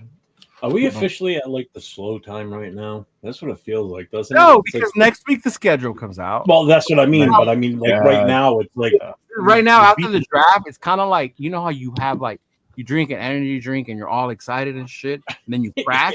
Right now, you're in the crash. Yeah, we're at the crash right now. Yeah. Right now, all you want to do stream Battlefront. That's all you want to do right now, right? But and then once the schedule comes out, then motherfuckers a week from tonight, right? 14-3, 15-2. We're gonna win 12 games. Or I think I saw the first analysts, like the sporting people, come out with the prediction, and they had us at 7 or 8 wins. I was like, oh wow, did not lose my shit because last year I did when they said 4 wins, and me too. Right. Right, lo and behold, they were right. But I mean, right now, that's why I said I'm a little rated out, But I guess for me right now it's a little different. It's more about hanging out with Raider fans till the season starts. Yeah. That's why next cool. week is gonna be so sick. That'll be cool to see Jake again, to see Nate out there. We will see you in spirit, Jeff. See Gravy and them are all gonna be out there as well. We'll be in the place to be. I will have a piece of me out there though. I just sent it to Sacktown Mike. He's bringing it down with him. I sent him like 15 of the business cards, the QR business cards for the club. So it was put in the mail yesterday. So he's going to bring them down. I told him to give a few to you, give a few, because 805. I was supposed to send 805 this, and I just what is that? Forgot. So it's the Booster Club magnet. Oh, yes, you got He time. was just going to put it down on his booth You got time. so people can. Booster Club watching you right now because I thought your YouTube was going to be separate from that. Yep. I'm still the president of the club. I'm still going to promote the club. Yeah. Oh, I'm just making sure so we know. You know. Well, I mean, the big thing too with the club now is everything's dependent on next week's reveal show on the game days, the schedule. I saw that in your guys' chat. Did you guys spot already? Well, we need to figure out what the fuck we're doing. I mean, we've got an idea. We've kind of got a place that we've been thinking about having and that. But now there's been a mysterious text that's been put out that wasn't addressed to me as the president or our treasurer, which happens to be my wife. It went to all the other board members except for her and I, saying that we should really have it at this other place. Blah, blah, blah. I'm like, well, why aren't you sharing it with everybody? What's the issue? But anyway, that's another story. So once the date's selected, then I need to get back in touch with the Black Hole headquarters in Nevada and talk to Mike White again and Cisco, the Cisco kid there. Oh, I thought you meant Mark. Isn't Mark the one who runs it? Oh, sorry, Mark, not Mike, Mark. And find out which game that they're going to be looking at, because right now, from what I understand, Houston is one of the ones that they possibly might be going to as a group, or possibly New England. Plus we're also playing in Philly this year, and I believe we're playing in Washington. Yeah. So there's multiple games, because if they come out here for the New England game, then we'll be like the liaison for them, and we'll find a location. They'll help promote it and everything, and then for the pregame party, tailgate. I don't know what we're gonna do for that yet, because tailgate's not easy. Because if we want to have it in the parking lot, they're like $150 fee for the parking spot. Well, that's what it is nowadays. But it's crazy. And like, how many spots are we gonna need? I'll tell you this: we can't put it out ahead of time. Like, this is where we're gonna be, because they shut down that main road until like the last minute type of thing, like 2 hours prior to the game, 3 hours tops. We can't guarantee we're going to get to a certain like J lot or the B lot or whatever. No, there's no telling where. No, why not? They do that here in LA. They have a certain area where they not just there, man. Out. Yeah, not there. Wow. The only place I can guarantee I know where I'm going to be able to park is I'm going to bring my fucking handicap plate, and I'm going to park as close to the stadium as I can. Well, I would try and clarify and get more clarity about that. When you start talking with the people in the Black Hole, because they all do they normally take up like at least one row or two, and it's just nothing but that, and they all pay for the. I mean, when we did it with Gravy and Man, we all paid here at SoFi like $150 for a spot, and then we all just lined up next to each other. It's kind of like expected. It's expensive. I mean, we know. The whole weekend's going to be expensive. And the other problem is, we need to raise SoFi's like two funds, something. and that's the problem. Yeah, SoFi's like two something. That's we only got a discount is raising the money. Tickets. So the fact that they bought a bunch of group tickets, they gave us parking for less. That makes sense. Yeah. Anthony, the other thing that's going to affect.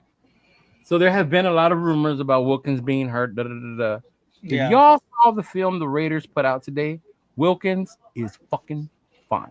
Yeah. Yeah. Okay. Big 90 was out there fucking moving, bro. So thanks, 805. Appreciate you. Yeah, let's just put that shit to rest. Let's just get through training camp. Make sure nobody gets hurt. They all come into the season healthy. Yeah.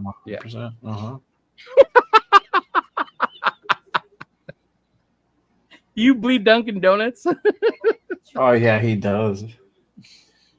Just like some Italians, their blood type is ragu, and then mine is fucking Dunkin'. Mine's iced coffee. Hazy. I don't give a fuck. I'll do whatever.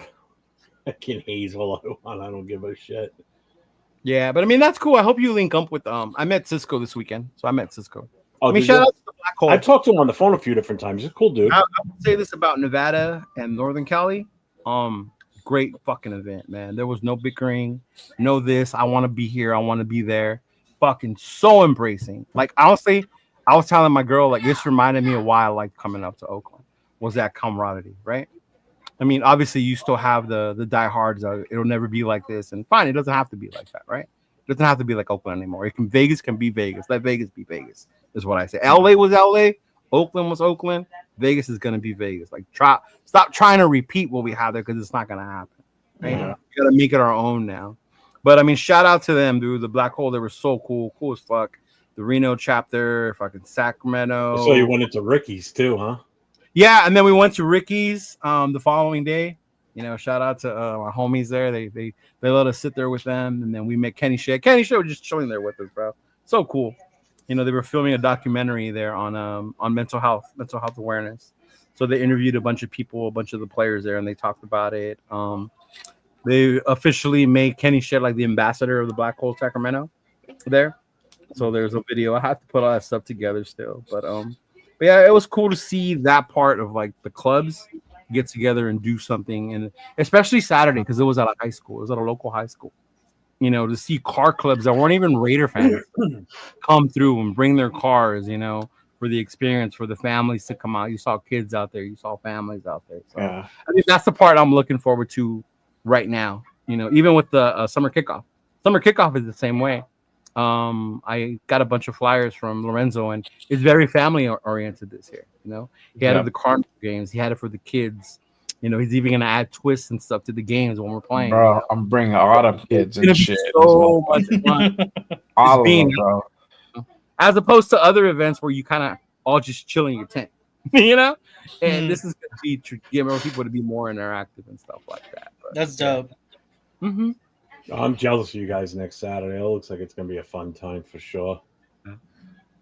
But yeah, man, they were cool as fuck. Steven, Cool. Cisco, all of them. They were all Marlene. Yeah, the Silver and Black podcast. Raider Will was there. Cool as fuck, dude. Cool as dude.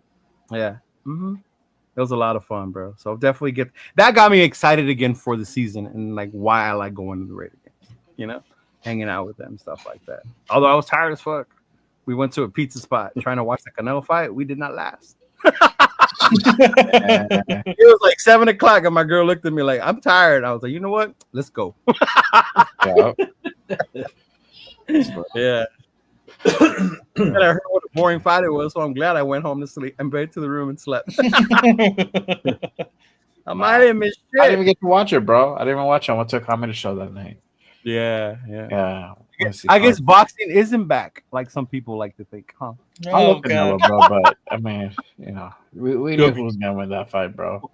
Fuck boxing. I love boxing, bro. I know. Fucking Angela. Look at that. Yep.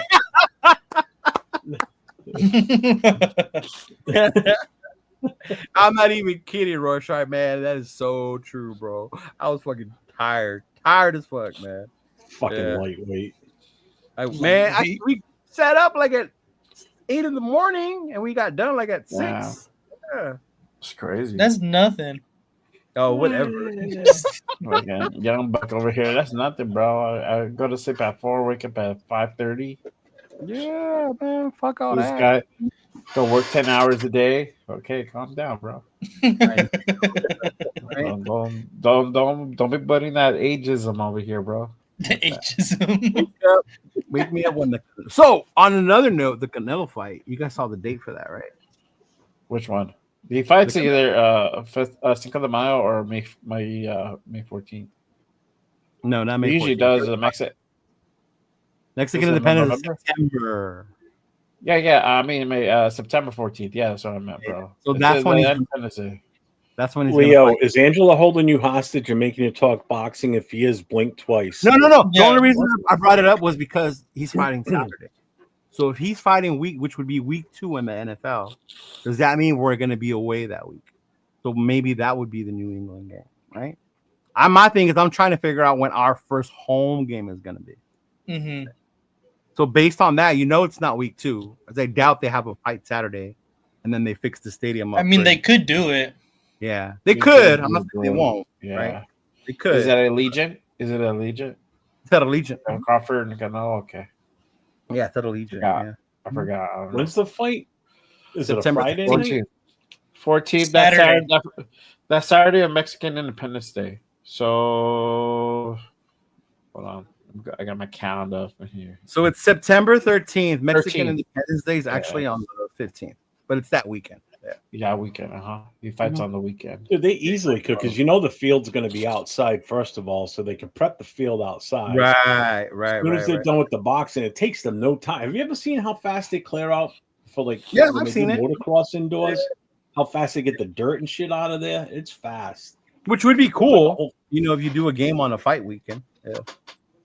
Well, I mean, it's I don't another know, way to get a huge crowd in there because It'd be everybody in the packed. public is going to be in Vegas. Hey, bro, I'll go help and clear out the chairs, bro. It's okay. The weather sucks in September. It's so hot as Give me fuck. free tickets. hot, I'll clean anything up. I'll sweep the whole goddamn arena if you give me free tickets. I don't give a fuck. There you Give go. me a Yeah, broom. just pay me in tickets, bro. It's okay, and free beer. Got it. But Put yeah, me in so a suite and I'll sweep this whole goddamn thing with a toothbrush. I don't give a shit. yeah, I'm just ready for the schedule to come out so I can plan out my trips and my Me game. too. Yeah, me too. Mhm. Yeah. I just, I just, all I care about, in all honesty, I just want to see when our game is. I don't care about any other game right away. That's the most important thing. Damn. Well, because I need to know if it's Selfish. going to be. I need to know if it's going to be early in the season or are we talking December, January? Who wants to New Because England? then a lot of people, or a holiday even, because then a lot of people aren't coming. Forget Oh, about that- doing much of that. I hope it's a holiday. If it's on like Thanksgiving, that'd be so fire. What if it's a Thursday night game? Oh, that would suck. If it's a primetime game, that's going to be an issue too. That would suck, bro. Oh yeah. Hmm? I don't think we've done a there's a Thursday good night chance game in it a could long be time. a prime time wow. or a televised game because there's so much intertwined between the two teams right now, and why it could be such The a New England bigger Raiders? headline game. New England Yeah. Raiders, yeah. New England Raiders, bro. Yeah. I see them headlining us versus the Chargers because of the Harbaugh Carroll rivalry. Yeah. As it is, we're already rivals, right? Of course, Kansas City and us, they always like to love that rivalry between us, right? If we do have two primetime games, I think those would be the ones. The Charger and the Chiefs. Yeah. God, I think we're going to get more primetime games than you think, to be honest with you. Why? It just the team, just the everything that's going on with us this year. I'm telling you, this offseason. As a Raider fan, I think we're going to either the same or a little bit less. I think we're going to get much. Now, 1 year we got a lot because they were previewing the stadium for the Super Bowl. Yeah. Yeah. I mean, you're talking about number Cowboy one. game would be the other one. That's right, Dixon. Cowboy one. Yeah. You know, you got to That'd think be about big, it too. Texas. Yeah. Pete Carroll in here now as the head coach. Everybody and their brother's going to want to see Genty because he's, the number one running back that came out of this draft, and people were touting him to be this generational thing. They're going to try and hype Yours is that. already one of the top sellings. Mm-hmm. I think we go like 3-1 the first four games. You probably get some more primetime spots, but you know what's crazy? We have a last place schedule. Towards the end of the season with the flex shit. Yeah, definitely. When you see our fucking teams that we're playing, fuck, it's not an easy schedule, man. No. Redskins, Philly, yeah. Our division. I tell you, if prior to this offseason, when we would talk, when they said that we were going to be coming to New England, I was like, oh, no problem. Not so much now. Patriots are going to be a fucking tough game too, man. They have our own hell of a lot better. Yep. Houston's going to be Houston. They're still going to be tough. Yeah, they got CJ. Mm-hmm. Yep. Yeah. Mm-hmm. So we'll see next Wednesday when the schedule comes out. Yeah. Yeah. For sure. Yeah, by the time we go on the air at 10 o'clock, it's already going to be done. Oh, that's right. I'm going to go on twice that day. Fuck. What mean go on twice? I think we're going to do a TRS live as the schedule comes out. Oh, okay. Yeah. Mm-hmm. Yeah. But we'll see how that goes. We'll see how that goes. Oh, bro. we almost forgot, man. Prayers and shout out to our boy Turf. Those of you who know, right. recent passing, of his father, saddening. You never want to see that at all. It's time happens, it's life, but you never want that to see or happen. So Yeah. shout out to my boy Turf, man. We have you Shout on our out to him, man. Mhm. Condolences for sure. Much love, Shout out much to- love, always big Sorry, dog. brother. Yeah. Yeah, for sure. Man, that shit broke me when I found out. I was like, fuck. Uh-huh. It's not easy. Yeah. No. No, for sure. But yeah, we'll see what happens next week for sure. Speaking of condolences, condolences to Josh, man, on his fiance too. He lost his fiance or a couple of days ago. So prayers go out to him and his family, bro, for sure. I mean, losing a loved one is just hard, bro. It sucks. So we lose some people, man, but they gone, but they ain't forgotten. That's how it goes, man. So who? I'm sorry, I didn't hear the name. Josh's fiance. Josh is the goat. Oh no shit. Yeah, Kelly. Yeah. Kelsey. Yeah. Kelsey. Yeah, Kelsey. Yeah, Kelsey Roberts. So. Yeah. Is that the girl that was missing? Is that the one? Yeah. Mm-hmm. Yep. Oh shit. Yeah. Fucking Rorschach. Yeah, but He's it's there. all We good, already. But I can't wait for Bakersfield though. It's gonna be hot. Yeah, bro. it's gonna be fun. We're gonna do it. We're gonna do the damn thing. I'm gonna be out there. I already got a interview lined up with Dub Raider. Shout out to my guy Dub Raider. We're gonna do it. Probably pull up on Raider Nation Live, chop it up with those guys. Chop it up with my boy right here, Leo. We'll do a damn thing. I will be there. Yes, sir. I said I will be there. I will be there. Yeah, he'll be there definitely. For Hopefully, sure. yeah.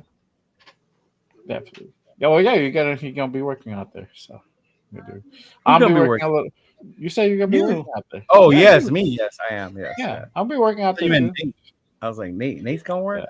I'll be working out there, but not in the same way you are. Yeah, I will. I will a little bit. I will a little bit. I got my shirt. I got my merch drop coming. So where's Figueroa and Bakersfield? That shit goes all the way to Bakersfield. That's crazy. there you go. Ooh. Oh, I didn't know he was out. Damn, that's crazy. Oh well. That's right. He hurt his ankle or something. All I know is Or his right now, hamstring. I'm the biggest fucking Knicks fan in the world right now. Because fuck the Celtics. Yeah. I know. Fuck the Celtics, bro. Yeah. He said It's about it's not gonna help. Man, real talk. You know what, big dog? We Yeah, we can do it. Let's talk about it. Let's talk about it. Yeah, we'll talk about it. I gotta on the camera. On the camera for sure. Dude, this is a good one. That's a good one. Mine is Return of the Empire, bro. Return of the Empire. Yeah. Is it best out of 5 right now? Wait, time out. Return of the Empire. I mean, Empire Strikes Back, bro. Okay. Empire Strikes Back. Yeah, Empire Strikes Return Back. of the Jedi is right there, bro. I like Return of the Jedi a lot too. Okay. You Nate? Just nostalgia wise, it's Phantom Menace, but probably Revenge of the Sith. It's because he was born in a different time than us, bro. Pull your fucking Star Wars card right now. Revenge of the Sith. Revenge of the Sith is pretty hard, bro. I'm not gonna lie. Badass. It is Watching badass, it, bro. especially just recently watching it again, like crazy. I'm all about dark side, bro. Jeff wants battleships. Oh, yeah. What's your favorite battleship, Jeff? Yeah, mine is Empire. It's always been Empire. I like Empire. So. I agree. Empire Strikes Back is the best. Empire was my favorite, but with the huge close second is definitely Revenge of the Sith, because that scene when him and fucking Anakin fight, bruh, or even the show, the Obi-Wan show, when you watch that shit on Disney Plus. Oh yeah, that was a hard. I know. I need to finish that. Fucking scene, bro. Oh, dude, they watch that shit every time. Because I didn't have Disney Plus for a while. We just got it like a few months ago. Okay. Yeah, for the kids. Hey, there's nothing wrong with the Solo. I like the Solo movie too, bro. Solo was good too. Rogue One.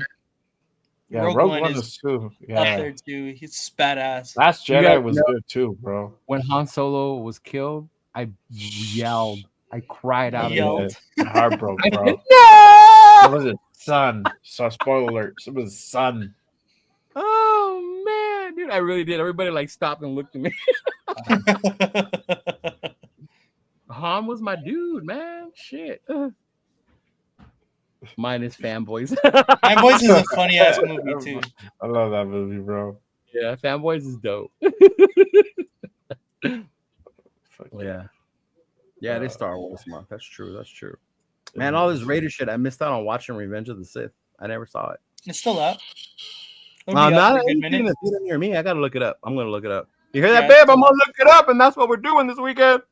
The largest re-release in like ever, almost punching $1 billion revenue at the theater, right? For one of the showings. Wait, say that again. Samuel L. Jackson was at one of the showings. And Hayden Christensen too. El Capitan. El Capitan. Oh, okay. I was supposed to go, dude. I was supposed to go. She's like, damn.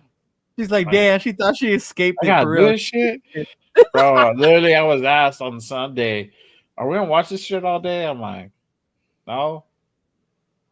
I would have if I wasn't driving home. Should I would have watched it? I did. It's just gaps. There's just little gaps where got busy and shit. So I'll see y'all next weekend, right? Yeah. We'll be here next week. You guys got anything coming up?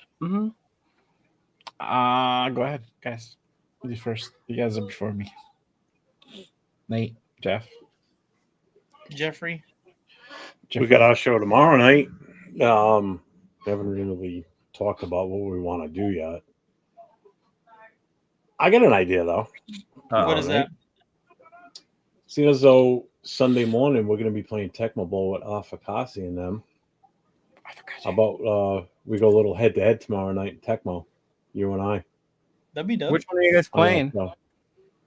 Huh? Which one? Super Bowl. 2? The second one? Super Tecmo. That's all it is. Oh, you're playing the one on the Super Nintendo.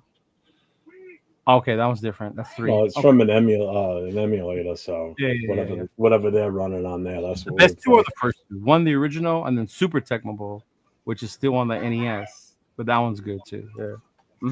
So, what do you think we do that tomorrow night? Yeah, I'm down. Okay, sounds good. You gotta get 4, man. Get 4 where you can use Hostetler. You can use Hostetler. Why? This one's got Bo Jackson. That's all you need. Oh, that's not Super. That's the original one then. Oh, whatever. Tecmo Bowl. It's not Super then. It's just regular Tecmo Bowl. Yeah, it's Tecmo Bowl. Yeah. But yeah. So we'll do that tomorrow night. Then we'll do a little preview for our Sunday morning game. Super Bowl. Super. I noticed that when he said the trophy too. I just didn't want to call him out on it, Nate. How did he say trophy? Trophy. How else would you say trophy? Wow. Super Bowl trophy. The Super Bowl. Super Bowl. I guess Friday night. Chris and I will be hosting Friday night again this week. Based on what's happened, so that's we will dope. Do that. Your kids where they got it, man. Do that Friday night. Okay. You got anything? Anyone special Saturday, Jay? We're working on it. Good morning, Raiders. We're working on it. All right. Working on the guests. So, we'll let you know for sure. But next weekend, we most likely will not have a show for the next Saturday because I will be out at Bakersfield. And I wish Ron could go, but I don't think he's gonna be out there.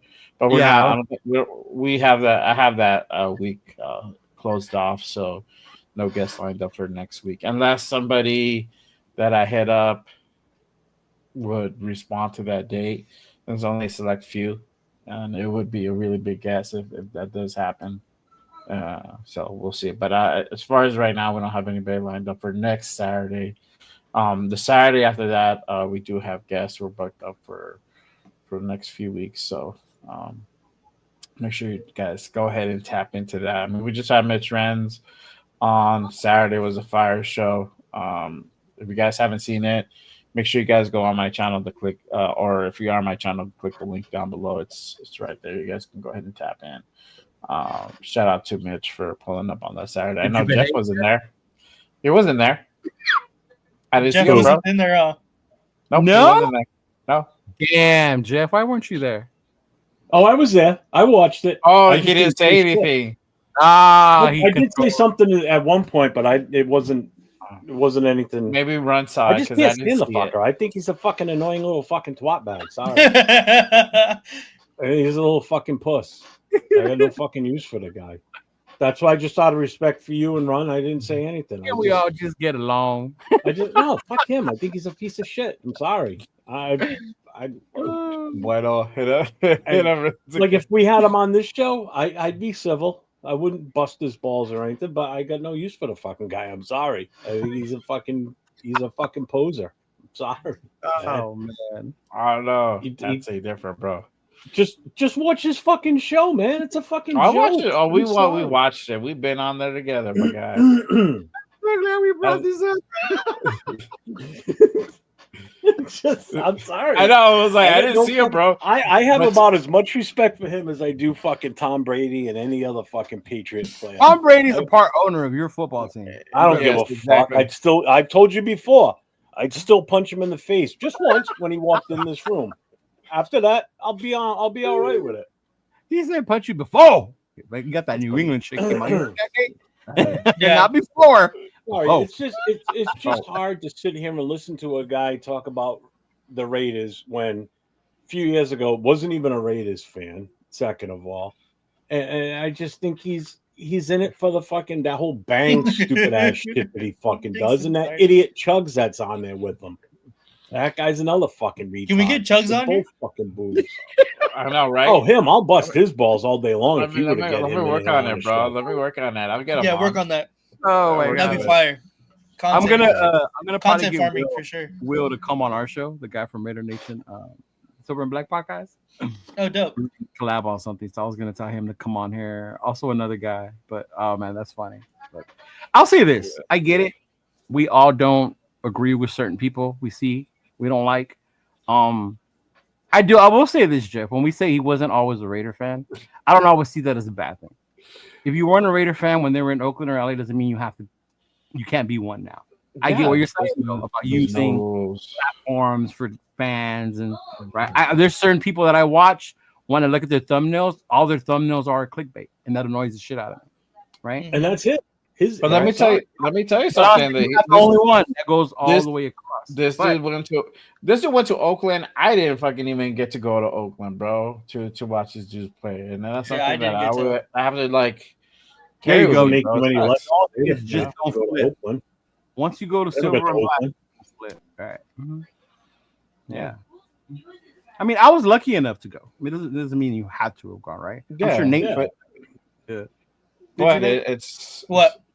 Go to Oakland? No. Yeah. See, that doesn't diminish to me your fanhood because you never went. You know. Actually, Nate, you're one of the few that I love because you rock the Las Vegas shit. You should see how much shit I got selling shit in the Bay. Because they said Las Vegas on it. Wow. You know, buy it. But without the Las Vegas, why is the Nevada on there? I was like, oh my god. Oh yeah, I bet, bro. I was like, one crowd. Oh man. But yeah, no, So it's just different. There's certain people that I like. Certain people have different ways delivering. You know, like I said, it's just to each their own, I guess. I like when it comes to a big one like that, I like watching Raider Fan Radio. Because to me, Murph is an actual fan. So when I watch Murph, he reminds me of being a fan the way I am, you know? But yeah, I mean, I try not to hate on different ones. I make fun, I get it. I make fun like you do, Jeff. I know I do. I don't think Jeff makes fun, bro. I think that's genuine Jeff. Oh, it is, but it's funny. I don't hate it. I mean, there's no one else I come out and say that I don't like, especially on a live show like this. Yeah. But there's just, he's a special situation. I have no use for him. I'm sorry. It's an aviator's hat, Desert Raider. I just your hat. Yeah. I can last about 10 seconds watching this show. I just the voice, all right. First of all, I'm going to say this, and I don't give a fuck anymore now. So I watched your show with him on there, and if he's going to come on a Raider show and be this Raider guy that he is, I look at Jay. Everything in the background on Jay is Raiders. I look at Rundown. Rundown's got stuff. Granted, I know he's in his bedroom and everything. I only put so much stuff up in there, but he's still got Raider stuff in his background. This motherfucker owns his own house or whatever it is. He looks like he's in a fucking hotel room with rental shit hanging on the wall behind him. There's not a single thing. Even his hat, if I'm not mistaken, he didn't even have a Raiders hat on.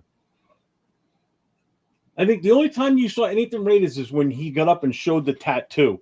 Other than that, I don't think he has a tattoo? Yeah, bro, he's tatted. He has a shield on him. I'm not even tatted. I have a lot. Yeah, bro. I don't even have a shield on me, bro. That's what I'm saying. I That's a commitment, bro. On him that was Raiders, except when he stood up and showed the tattoo on his leg. And that's the only thing that would have said to anybody that he's a Raiders fan. Other than that, I mean, some of us are drenched in Raider gear, right? Yeah. Other people just aren't. Just have something simple on the mantle behind you that shows like a Raider emblem, so it's at least believable. So if you pan the camera, you can see whatever team he was a fan of. What was he a fan of before that? The one thing. Shit on your wall. Hey, that's what I say. The what? That ugly scarlet flag. Oh yes, sir. I mean, if I move this over, you can see that. That's my logo, though. That's actually pretty cool logo thing. That is, but I get what you're saying, and it's an awesome logo. I like that logo. It was funny because when I first met him, I said that's an awesome logo. I was telling my girl, we were in Oakland, and she goes, "Man, some of these people are really fucking diehard about being OGs." Mm-hmm. And I was like, "That's the thing when you go to Oakland, right? They some people love and they take pride in being the original home for this team, and it still shows, right? And they want to carry that on. There's nothing wrong with that, right?" But to her, it was just the intensity of how much. She goes, "Damn, they're more intense than you," you know. And I was like, "It's just because to them, it's their hometown." I guarantee if they were still here in LA, I might do just that much because it is in LA, in my hometown. Right? I'd be LA Raiders then. Right. Yeah. And I am the group. The team is a reflection of the city they're in too. Like when they were in Oakland, it's a blue collar city. Yeah. So it's the down and dirty, gritty city. And then the team in the 70s were a down and dirty, gritty team. That's just the persona that the team put out. That's the fan base. You look at some of these, like you said, the OG guys from Oakland area. Yeah. I mean, they look like Murderers Row for some of them. I mean, seriously, they're no joke, It's like motherfuckers will kill you type of thing if you say anything bad about the Raiders, whether the Raiders are in Oakland or not. It's just the way it is. It's just that lifestyle over there. What was the other? In LA, they may just take you out to tea and take you for a spa date when they were in LA. I mean, you saw the cultural change when they went to LA. There was more glitz and glamour in LA. But I never bonded with the glitz and glamour side. I bonded with the other side, with the street side of it. Oh yeah, you did. But like, you didn't have all these. Me, glitz and glamour was more when they went to LA. They showed up. The Lakers were glitz and glamour. Showtime. They were way more glitz and glamour than because it was Showtime. It was Showtime Lakers. And then I think with me, maybe because I go to Vegas so much before they even moved, I knew this was coming. This is Vegas, right? It's different. It's going to be a show. It's going to be a performance, right? Mm-hmm. They're going to have amazing halftime shows now, right? They're not going to play all the rap music or AC/DC type shit that we were used to in Oakland, right? It's new. They have to rebrand it. They have to find a way to get the local people to buy it. Yeah. What? I'm gonna get the Raider tattoo. I know, right? You gotta like really do up your studio. I know. I gotta redecorate my wall back here. You gotta get up to Jeff. Hey Nate, you need to add more shit to your wall, dog. That's why I put my flag up. Here, Jeff, come at me. Bro, I even got more shit. Look at that. Yeah, it's crazy because all the Raiders shit is in front of me. I gotta turn my desk I got more up in front here that you just can't even see because of the way the camera's sitting. But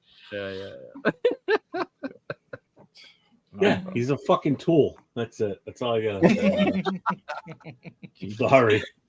I know he was your guest, Jay, but like I said, out of respect to you and Rundown, that's why I didn't.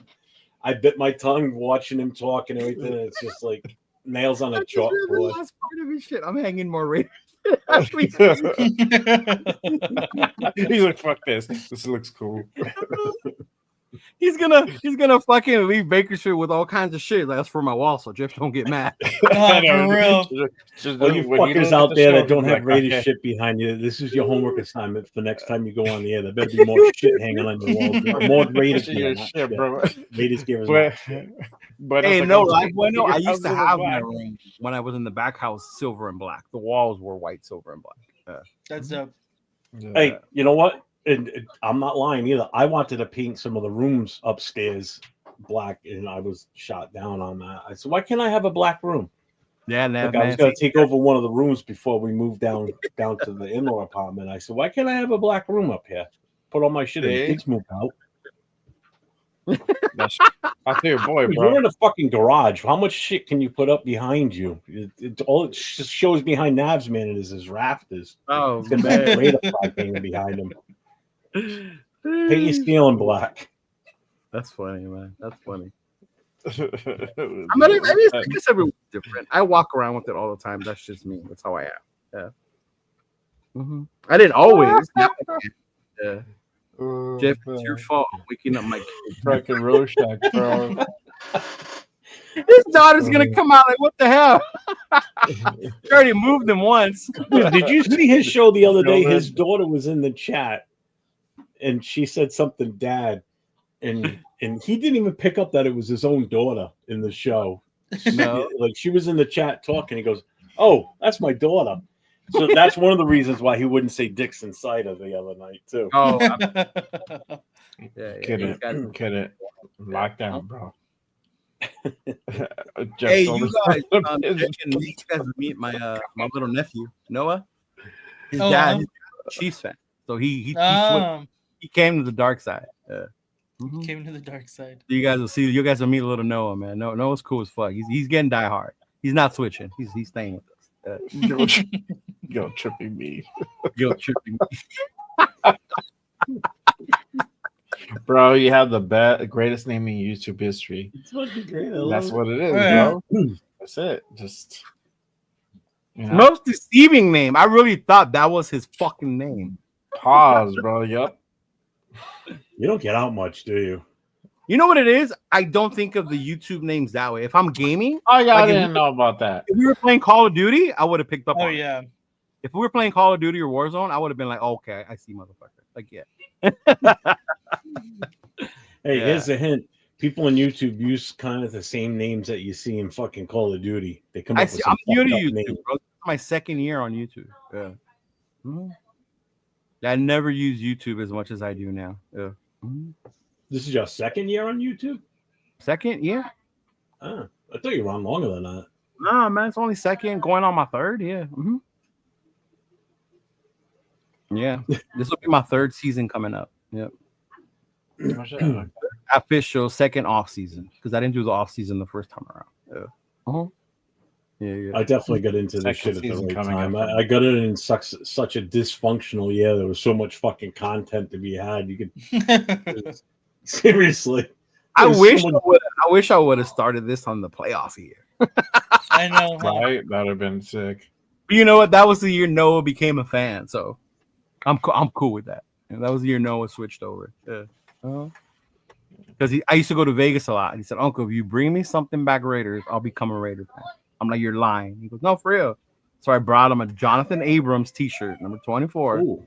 Gave it to him. Threw it on. Took off his Chiefs shirt, threw on his Raiders shirt, and so there you go. His dad was so like, motherfucker. Yeah. But, I mean, he's cool. He's been to Vegas. He went to his first game. That horrible Vikings game was his first game, bro. Oh, that sucks. Yeah, that was his first game. That horrible. You fell asleep then too. The fucking 3-0 game. Yeah, 3-0 single field goal game. The field goal too, bro. Yeah. I still think, as bad as that game was, I still think the Atlanta game this past season was. Oh yeah, it was way worse. I liked the Minnesota because at least it was a defensive battle. right? Yeah, it was a defensive. That Atlanta game was just trash football on both sides of the. Exactly. Yeah. Fuck me. It's like, how fast can we go out there and go 3 and out? Nope. Yeah, no. Not fast enough. Do it again. Oh man. And then who was the one that fumbled when we finally got down to the fucking red zone? Somebody fumbled. Oh, I don't remember. That's right. Yeah. I think Turf and myself and Chris just spent time talking to each other about other shit that we weren't even talking about the game. Not the Minnesota one. You guys weren't on during the Minnesota one. No. I'm talking about. You're talking about the Atlanta one. I thought you were talking about Atlanta. Renfro, was it Renfro went out? It might have been Renfro. Probably. It might have been like him too. Yeah. I'm not gonna lie, it might have been Renfro. No. What's up, Josh? Hey, I'm glad he's with another team. You know, might not be. Good luck to him. Yeah. I don't think we play him this year, so great. Yeah. Renfro, third and Renfro. Yeah. Now they're trying to come up with a nickname for the new receiver, right? For Besh. Yeah. For Besh. This is gonna be third and Besh. Yeah. Piano Man's back. What up, Piano Man? He's like, what's up? Oh, man. What up, Piano Man? Yeah. He was in. I figured he was gonna pull up, bro. Yeah. He was wondering why we're so obsessed with the Raiders that there's life outside of it. I'm like, no, there isn't. Not when you're a Raider fan. Really, everybody else, bro. he's one of like 4 Chargers fans. Oh, he's one of the 4. Oh, poor thing. Yeah. Poor thing. I miss you already, bro. That's tough. I don't wish that upon my wish. Imagine being in LA and still being less popular than the soccer team. I know, dude. In a country where it ain't even popular. And when they played in the soccer team, they still couldn't sell it out. Oh my god. Oh man. That shit was funny. Yeah. I gotta go back to Nate. Dude. They're playing America. I can't. That's the day of my goddaughter's birthday party. The 31st. Crazy. I know. Tragedy, bro. What's up, Charm City? Probably good for me though, because I would have been cheering for America that game. That's my team. I know. That's why I was gonna send it to you too, because I had seen it today. Yeah, I saw that it came out the 31st. Yeah. The only thing worse than an Angels fan is the Charger. Exactly. Oh, you know what? At least the Angels have rings. I'll give them that. There you go. That is true. They have 1 ring. Yeah, one. Right? 1 ring. More than the Chargers. It's back when I was a fan, bro. Casually. Josh, he took a Charger jersey to the draft party. So every time somebody walked by our table, like, what the fuck is that? Why is there a Charger jersey? And then when you pick it up, it was the number 0 and the name was Rings. Yeah, so they were like, oh, okay. We don't know yet. We'll know next Wednesday, Josh. Yeah. Oh, and those of you who love the big fucking hat, the one that I got in Vegas. Oh, yeah. MC got 4 more donated to him. So dope. Tomorrow to his channel. Those things aren't cheap either. Right? No, he's gonna do a raffle for them. He's gonna give them away. Damn. So if you want one of those Raider big hats, bro, he's gonna raffle it off tomorrow. I was gonna try to. They're like 100 and something a piece, like 130 out there or something. Yeah, they're like 120, something like that. Yeah. Damn, that's dope. Shit. Yeah, they're cool as fuck though, man. I love that fucking hat. I would wear that shit driving Lyft if I could, but I probably get weird looks. Dude, I'm telling you, the videos of you walking around pulling your luggage and having that big hat on, you look like you were just going to dad's for the weekend. You know, kind of like the custody thing. Like, I'm going to dad's with that big ass hat. You look like such a little kid. It was fucking hilarious. I was doing Raider stuff, so I probably had that face, you know, being excited like a little kid. Yeah. You said that hat was way too small for Leo's head.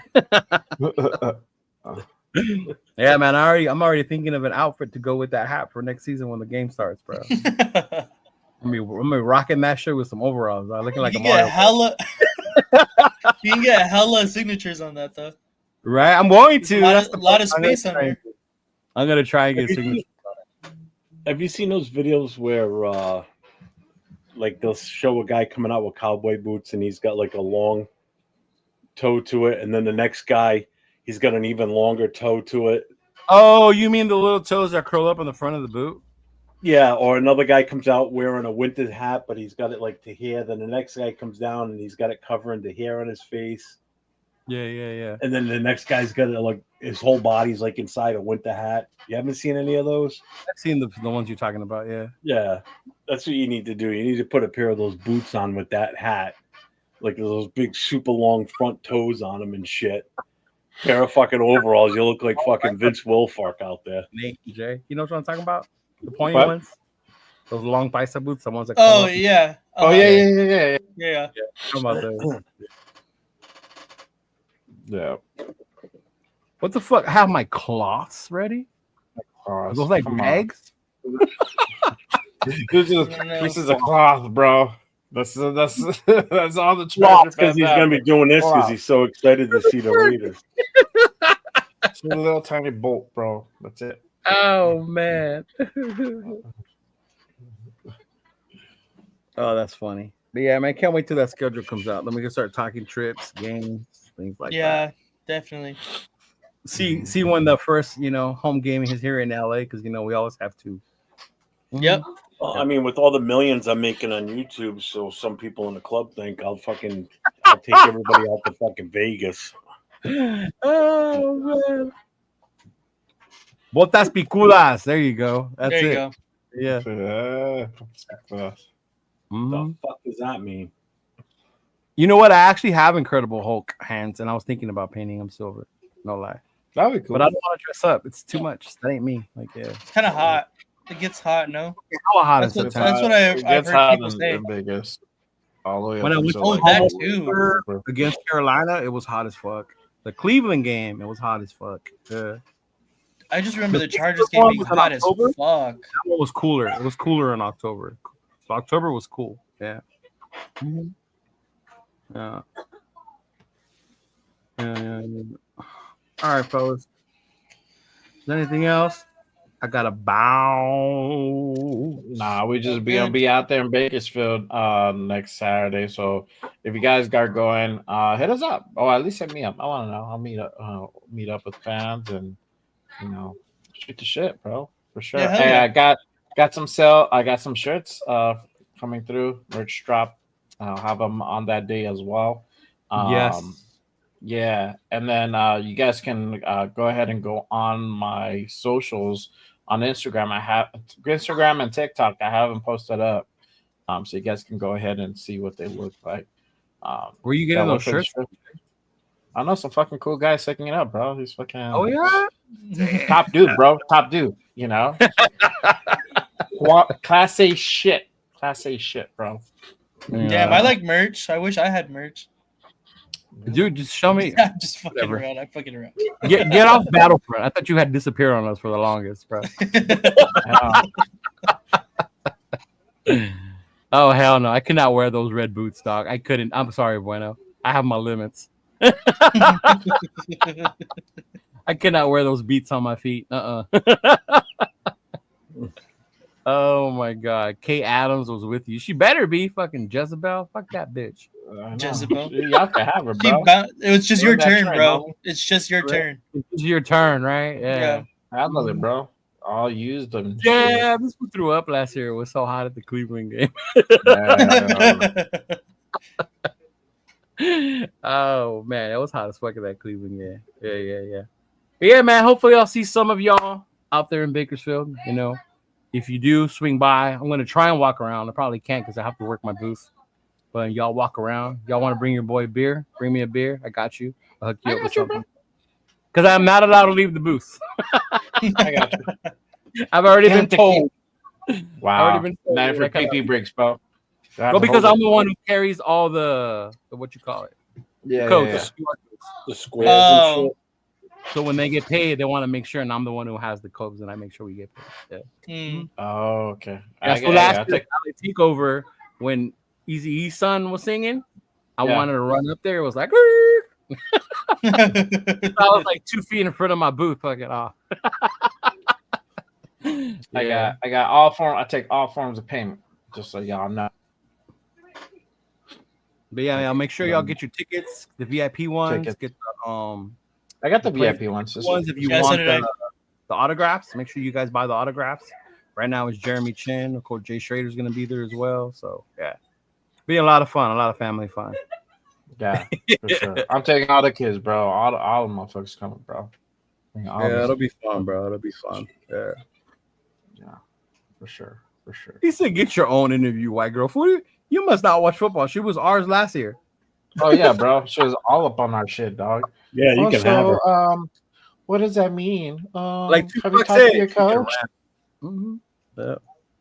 All these bitches and all these. I thought with that, bro. Yep. Sorry, Nate. Did you see the new flag? What flag? Oh yeah, it's dope. Yeah. Yeah, they changed the Antonio Pierce. That's why.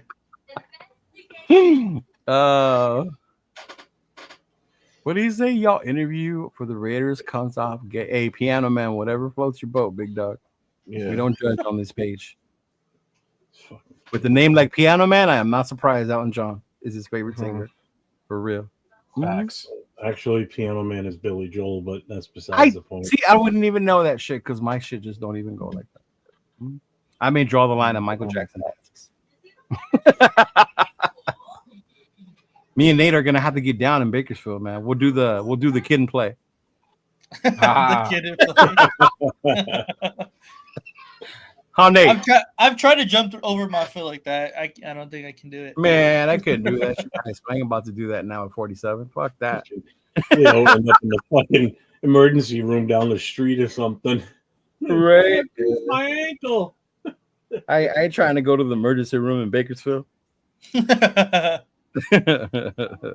Facts. Yeah. But all right, fellas, it was great. Yep. Coming up, schedule next week. See y'all next week. Peace out. Peace out. Take care, everybody. Stay safe. One.